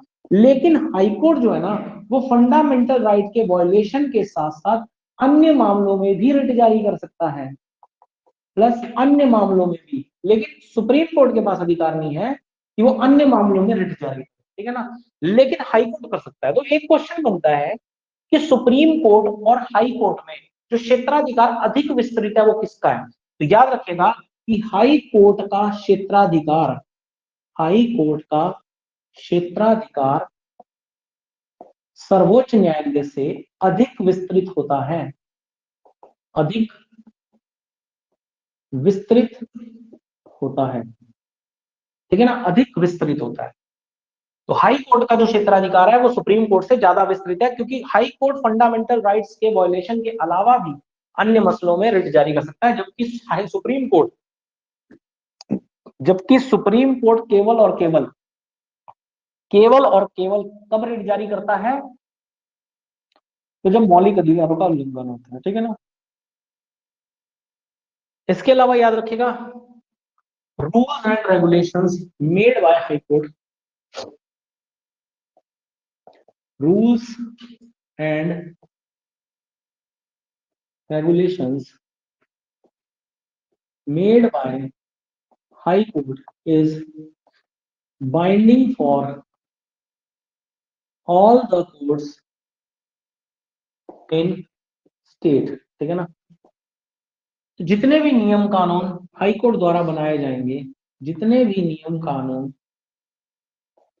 हाई कोर्ट द्वारा बनाए जाएंगे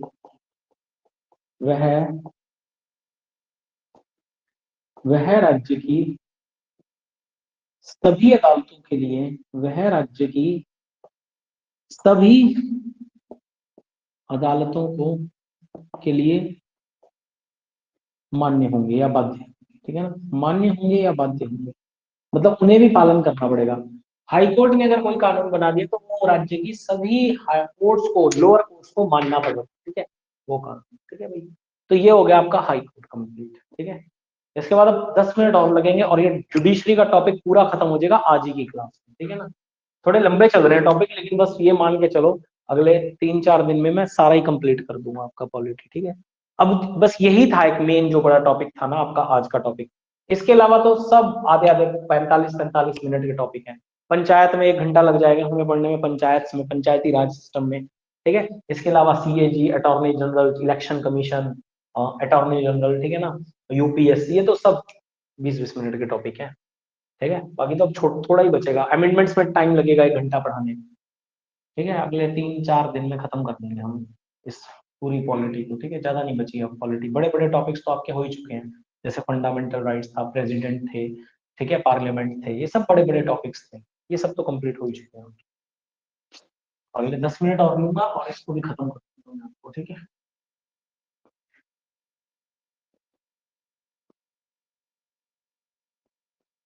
हो सकता है आज इवनिंग की क्लास ना लूँ आपकी, है ना, यही टॉपिक बहुत बड़ा हो जाएगा, हो सकता है हिस्ट्री वाली क्लास को आज कल करें फिर हम लोग, ठीक है। हो सकता है, कंफर्म कुछ नहीं है, ठीक है, हो सकता है ले भी लूं। इसके बाद बात करते हैं लोअर कोर्ट्स की, ठीक है ना, लोअर कोर्ट्स। इसके बाद हमने पढ़नी है लोअर कोर्ट्स, लोअर कोर्ट्स या फिर इन्हें कहा जाता है सबोर्डिनेट कोर्ट्स, या फिर इन्हें कहा जाता है डिस्ट्रिक्ट कोर्ट, या फिर इन्हें कहा जाता है ट्रायल कोर्ट्स, कई नाम रहेंगे, ट्रायल कोर्ट्स, ठीक है ना। तो लोअर कोर्ट्स को निचली अदालतें, अधीनस्थ न्यायालय, जिला न्यायालय या फिर परीक्षण अदालतें कहा जाता है। क्या कहा जाता है? तो लोअर कोर्ट्स को निचली अदालतें, निचली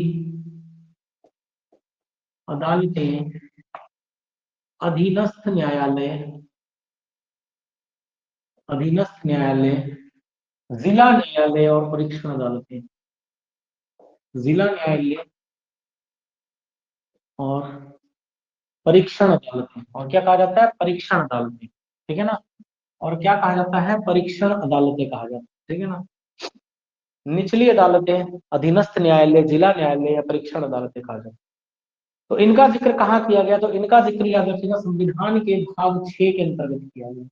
भाग 6 के अंतर्गत, और अनुच्छेद अगर मैं बात करूं तो 233 से लेकर के और 237 के बीच में डिस्ट्रिक्ट कोर्ट्स बताई गई, ठीक है ना। डिस्ट्रिक्ट कोर्ट्स बताई गई, याद रखें,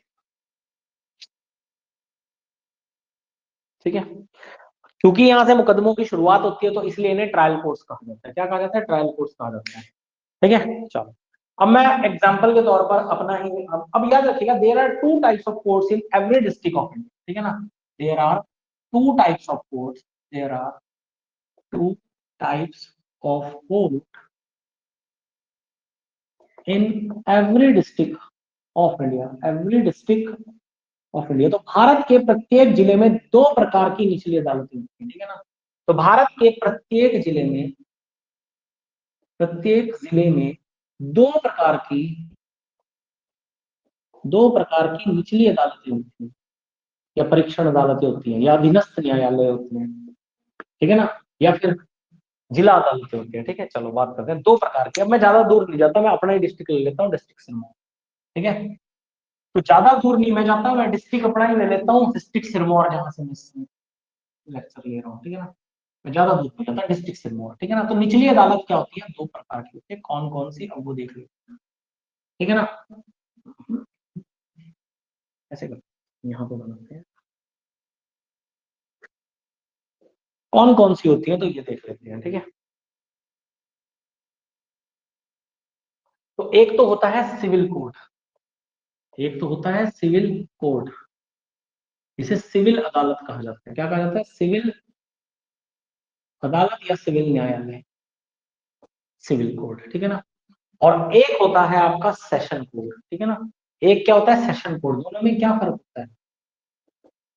सेशन कोर्ट, इसे कहा जाता है सत्र न्यायालय, ठीक है। तो दो प्रकार की होती है, सिविल कोर्ट और सेशन कोर्ट। दोनों में फर्क क्या होता है? देखिए, सिविल कोर्ट में मामले चलते हैं non criminal in nature, non criminal in nature होती है ये, ठीक है ना। तो इसमें याद रखिएगा गैर आपराधिक मुकदमे चलते हैं, गैर आपराधिक मुकदमे चलते हैं, ठीक है ना, गैर आपराधिक मुकदमे। जबकि सेशन कोर्ट में याद रखिएगा ये कैसी होती है? ये होती है क्रिमिनल इन नेचर, इसमें आपराधिक मुकदमे चलते हैं, क्रिमिनल इन नेचर। यहाँ पे चलते हैं आपराधिक मुकदमे, सारे के सारे आपराधिक मुकदमे चलते हैं यहाँ पर सारे के सारे, ठीक है ना। यहाँ गैर आपराधिक, मतलब मान लो यहाँ कैसे केस चलेंगे, यहाँ पर मान लो डाइवोर्स का केस है, वसीयत का केस है, ठीक है ना। ऐसा केस चलेगा यहाँ पे, बच्चे के अडॉप्शन का केस है, इस तरह का, जहाँ कोई अपराध नहीं हुआ है, ठीक है ना, जहाँ कोई अपराध नहीं हुआ। अब चोरी है, चोरी करना एक अपराध है, किसी की हत्या हुई है अपराध है, किसी को मारना पीटना एक अपराध, ठीक है ना, डकैती करना एक अपराध, समझ रहे हैं बात को। तो ऐसे केस कहाँ चलेंगे? सत्र न्यायालय में चलेंगे, ठीक है ना। तो यहाँ पे कैसे चलेंगे? गैर आपराधिक, और यहाँ कैसे चलेंगे? आपराधिक। जमीन का कोई विवाद है तो वो यहाँ चलेगा सिविल कोर्ट के अंदर, ठीक है ना। अपराध का मुकदमा है वो यहाँ चलेगा जहां पे कोई धारा लगी हो किसी व्यक्ति के ऊपर। अब देखो डाइवोर्स वगैरह के केसेस में तो आप जानते ही हैं कि किसी को सजा थोड़ी होती है, कोई पति पत्नी राजी है तो कर लो डाइवोर्स, है ना। बच्चे का अडॉप्शन है तो इसमें कोई सजा थोड़ी मिलेगी किसी को, कोर्ट की मर्जी है, माता जी को कस्टडी दे दे या पिताजी को कस्टडी दे दे, वो तो डिपेंड करता है किसको देता है कोर्ट, देख के जो अपना पलड़ा भारी रखेगा कोर्ट उसको दे देगा। अब यहाँ कोई सजा तो मिलती है नहीं, यहाँ सजा मिलती है भाई साहब, सेशन कोर्ट में सजा मिलती है, ठीक है। अब अगला है कि सिविल कोर्ट में जो जज बैठता है उसे क्या कहा जाता है? उसे डिस्ट्रिक्ट जज कहा जाता है। क्या कहा जाता है? डिस्ट्रिक्ट जज। वाह जी, लाइट चली गई। जिला न्यायाधीश कहा जाता है उसे, क्या कहा जाता है? जिला न्यायाधीश, ठीक है ना। तो सिविल कोर्ट में जो जज बैठता है उसे डिस्ट्रिक्ट जज, जिला न्यायाधीश, और सेशन कोर्ट में जो बैठता है उसे कहा जाता है सेशन जज। क्या कहा जाता है? सेशन जज, सत्र न्यायाधीश, सत्र न्यायाधीश कहा जाता है, ठीक है ना। डिस्ट्रिक्ट जज और जिला न्यायाधीश, ठीक है ना। तो डिस्ट्रिक्ट जज को जिला न्यायाधीश और सेशन जज को सत्र न्यायाधीश कहा जाता है, ठीक है। अब देखो डिस्ट्रिक्ट जज के नीचे दो जजेस और होते हैं, दो जजेस और होते हैं डिस्ट्रिक्ट जज के नीचे, ठीक है ना। कौन कौन होते हैं तो वो भी मैं बता देता हूँ। तो डिस्ट्रिक्ट जज के साथ दो जज और होते हैं, तो सबोर्डिनेट जज होता है और एक मुंसिफ जज होते हैं, ठीक है ना। एक होते हैं सबोर्डिनेट जज और एक होते हैं मुंसफ जज, एक होते हैं मुंसिफ जज, ठीक है ना। तो एक अधीनस्थ न्यायाधीश होते हैं, अधीनस्थ न्यायाधीश, ठीक है ना। और एक होते हैं मुंसफ न्यायाधीश, ठीक है ना। एक होते हैं मुंसिफ, मुंसिफ न्यायाधीश, ठीक है ना। तो एक सत्र न्यायाधीश और दूसरे होते हैं मुंसफ न्यायाधीश, ठीक है ना। मुंसफ न्यायाधीश होते हैं। और इसी तरह सेशन जज के नीचे भी होते हैं, एक होते हैं चीफ जुडिशियल मजिस्ट्रेट और एक होते हैं जुडिशियल मजिस्ट्रेट, ठीक है ना। यहाँ भी दो व्यक्ति होते हैं। तो एक होते हैं चीफ जुडिशियल मजिस्ट्रेट और एक होते हैं जुडिशियल मजिस्ट्रेट, ठीक है ना। जुडिशियल, एक होते हैं मुख्य न्यायिक मजिस्ट्रेट और एक होते हैं न्यायिक मजिस्ट्रेट, ठीक है ना। तो एक मुख्य न्यायिक मजिस्ट्रेट होते हैं, मुख्य न्यायिक मजिस्ट्रेट, और एक होते हैं न्यायिक मजिस्ट्रेट, न्यायिक मजिस्ट्रेट, ठीक है ना। अब मैं आपको बता दूं कि जो डिस्ट्रिक्ट जज होते हैं वो फर्स्ट क्लास जज होते हैं, पहले नंबर पे आते हैं, सीनियर मोस्ट होते हैं इन तीनों में, ठीक है ना। दूसरे नंबर पे सबॉर्डिनेट आते हैं और तीसरे नंबर पे आते हैं मुंसिफ जज। ऐसे यहाँ पे सेशन जज पहले नंबर पे, सीजीएम दूसरे नंबर पे और तीसरे नंबर पे होते हैं हमारे ये वाले जज, ठीक है ना, याद रखना। और एक बात मैं और बताऊं, ये जो दोनों अदालतें हैं ना, ये दोनों अदालतें ये कहीं अलग अलग नहीं लगती, ये एक ही कंपाउंड में, एक ही कॉम्प्लेक्स में, एक ही कमरे के अंदर लगती है। अब आप कहेंगे कैसे? तो भैया जो सुबह चलती है ना, सुबह, सुबह से लेके दोपहर तक कैसे मामले चलते हैं? गैर आपराधिक मामले चलते हैं, सॉरी आपराधिक मामले चलते हैं। आप देखते हैं पुलिस वाले सुबह सुबह किसी क्रिमिनल को लेके जाते हैं कोर्ट में, जाते हैं ना सुबह सुबह। भाई जेल से भी अगर किसी कैदी को लेके जाना होता है तो सुबह सुबह लेके जाया जाता है, क्योंकि सुबह जो चलती है वो कौन सी कोर्ट चलती है? सेशन चलती है। और दोपहर बाद जो कोर्ट चलती है वहीं पर कौन सी चलती है? तो सिविल कोर्ट चल जाती है, वहां पे गैर आपराधिक मामले चलते हैं, जमीनों वगैरह से संबंधित ठीक है ना। अब एक बात बताओ, ये जज भी एक ही है, ये कोई अलग अलग नहीं है भाई, डिस्ट्रिक्ट जज ही सेशन जज है, ठीक है ना। सबॉर्डिनेट जज ही चीफ जुडिशियल मजिस्ट्रेट है और मुंसफ जज ही जो है वो जुडिशियल मजिस्ट्रेट है। बस डिपेंड करता है कि वो सुबह आ रहा है, सुबह आ रहा है तो सेशन कोर्ट में बैठेगा तो सेशन जज कहलाएगा, और जब दोपहर बाद खाना खा के लंच करके वही जज डिस्ट्रिक्ट जज बन जाएगा जब सिविल कोर्ट में बैठ जाएगा। समझ रहे हैं? तो ये दोनों जज भी सेम है, ठीक है ना। तो डिस्ट्रिक्ट जज ही सेशन जज है, सबॉर्डिनेट जज ही सीजेएम है और मुंसफ जज ही क्या है? जुडिशियल मजिस्ट्रेट, ठीक है भाई। ये चीज समझ में आई? हम्म। अब क्योंकि यहां तो सजा दी नहीं जाती, ठीक है ना, यहां तो सजा दी नहीं जाती क्योंकि यहाँ गैर आपराधिक मामले चलते हैं, यहां सजा दी जाती है। तो याद रखेगा कि सबसे जो छोटे जज है कौन से? Judicial magistrate. आपने कभी भी कोर्ट में देखा होगा कोर्ट नंबर 1, कोर्ट नंबर 2 और कोर्ट नंबर 3 चलती है, ये देखा है? हाँ भाई, पौंटा साहिब भी अगर आप कोर्ट कॉम्प्लेक्स में जाएंगे तो वहां सबसे नीचे ऊपर ऊपर कोर्ट नंबर 1, 2, 3 तीन कोर्ट्स होती है ना। अब देखो किसी व्यक्ति को अगर 0 से 3 साल की सजा कौन दे सकते हैं? 0 से, देखो पुलिस वाले क्या करते हैं, पुलिस वाले लगाते हैं धाराएं व्यक्ति को, धाराएं लगाते हैं, इसने चोरी करी, ये करी, मान लो उस धारा में मैक्सिमम सजा 2 साल तक की है, तो वो केस कहाँ चला जाएगा? जुडिशियल मजिस्ट्रेट के अदालत में चला जाएगा। 3 से 5 साल तक की सजा देते हैं कौन? तो हमारे सीजीएम साहब। और सेशन जज देते हैं 5 साल से प्लस की सजा, 5+ ईयर्स की सजा देते हैं, ठीक है ना। कौन? सत्र न्यायाधीश, ठीक है, ये चीज याद रखना। तो देखो पुलिस वालों का काम होता है क्या करना? किसी भी खूनी को, अपराधी को, किसी भी जिसने अपराध किया अपराधी को पकड़ना, उसके ऊपर धाराएं लगानी, चार्जशीट तैयार करनी और उसको कोर्ट में सौंप देना। अब देखो धाराओं के हिसाब से, धाराओं के हिसाब से अगर मान लो मैक्सिमम 2 साल की सजा हो सकती है उस व्यक्ति को, तो इन कोर्ट इस इन इन जज के कोर्ट में केस चला जाएगा। अगर सजा 4, 4.5 साल या 3 साल से ज्यादा की आ रही है तो इन जजेस साहब के कोर्ट में केस चला जाएगा, वो चार्जशीट इस कोर्ट नंबर में चली जाएगी, 2 में 3 में जो भी होगा। और अगर 5 साल से ज्यादा की सजा का प्रावधान है उसमें, उस धारा में, तो वो कहाँ चला जाएगा, केस सेशन जज के कोर्ट में। समझ गए बात को? तो वो केस चला जाएगा सेशन जज के कोर्ट में। बाकी यहाँ तो खैर सजा मिलती ही नहीं है क्योंकि नॉन क्रिमिनल है ये, ठीक है ना, नॉन क्रिमिनल इन नेचर में है, ठीक है भाई, ये चीज ध्यान रखेंगे। अच्छा, डिस्ट्रिक्ट जज और सेशन जज की नियुक्ति कौन करता है, तो इनकी नियुक्ति करते हैं गवर्नर साहब। तो गवर्नर साहब राज्य के राज्यपाल नियुक्ति करते हैं इनकी, ठीक है ना, राज्यपाल क्या करते हैं कि नियुक्ति करते हैं। आप कहेंगे सर इनकी नियुक्ति कौन करेगा, सीजीएम जुडिशियल मजिस्ट्रेट वगैरह की, तो इनकी नियुक्ति नहीं होती है बेटा। क्या होता है कि ये आपको बनने के लिए एक एग्जाम क्वालिफाई करना पड़ता है, जो कि हर स्टेट का पब्लिक सर्विस कमीशन कंडक्ट करवाता है। तो आपको जुडिशरी का एग्जाम देना पड़ता है, उसके बाद आप ये जज बन सकते हैं, ठीक है ना। तो यहां से आप एज एग्जाम क्वालिफाई करके एज अ जज शुरुआत कर सकते हैं अपने करियर की, ठीक है ना, अगर आपने बीए एलएलबी करी है तो उस कंडीशन।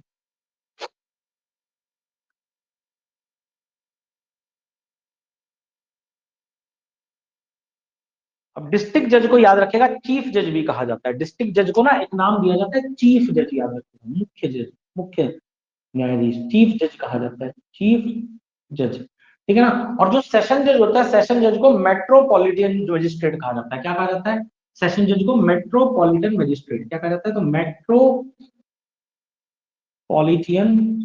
मजिस्ट्रेट कहा जाता है, मजिस्ट्रेट, ठीक है। चलो, तो निचली अदालतों के न्यायाधीशों का जो कार्यकाल होता है वो कितना होता है, तो और अच्छा सैलरी वगैरह डिस्कस नहीं कर सकते क्योंकि स्टेट टू स्टेट डिपेंड करती है इनकी सैलरीज ना, निचली अदालतों की। तो निचली अदालतों के जो न्यायाधीश होते हैं इनकी सैलरी वैलरी स्टेट डिसाइड करती है, ठीक है ना। इनकी सैलरी कौन डिसाइड करता है, स्टेट। तो सैलरी की बात नहीं कर सकते हम, ठीक है ना। टर्म टर्म टर्म याद रखेगा, इनका टर्म होता है up to the age of 60 years. तो कार्यकाल अगर पूछा जाए न्यायाधीशों का कितना होता है, तो up to the age of 60 60 years, 60 वर्ष की आयु तक अपने पद पर बने रहते हैं। तो ये न्यायाधीश, निचली अदालत के जो न्यायाधीश हैं, 60 वर्ष तक अपने पद पर बने रहते हैं, ठीक है ना, 60 वर्ष तक। और 3 ही न्यायाधीश होते हैं टोटल, ठीक है ना, किसी भी निचली अदालत में कितने, 3 न्यायाधीश होते हैं, ठीक है। तो 60 वर्ष की आयु तक ही अपने पद पर क्या रहते हैं, बने रहते हैं, ठीक है, 60 वर्ष की आयु तक। तो बस ये हो गया आपका टॉपिक कंप्लीट। कोई डाउट है तो आप लोग बता सकते हैं, ठीक है, कोई भी डाउट है तो बताइए इस टॉपिक से रिलेटेड। कोई भी कैसा भी डाउट है तो प्लीज बताइए। आपका जुडिशरी टॉपिक कंप्लीट हो चुका है, ठीक है।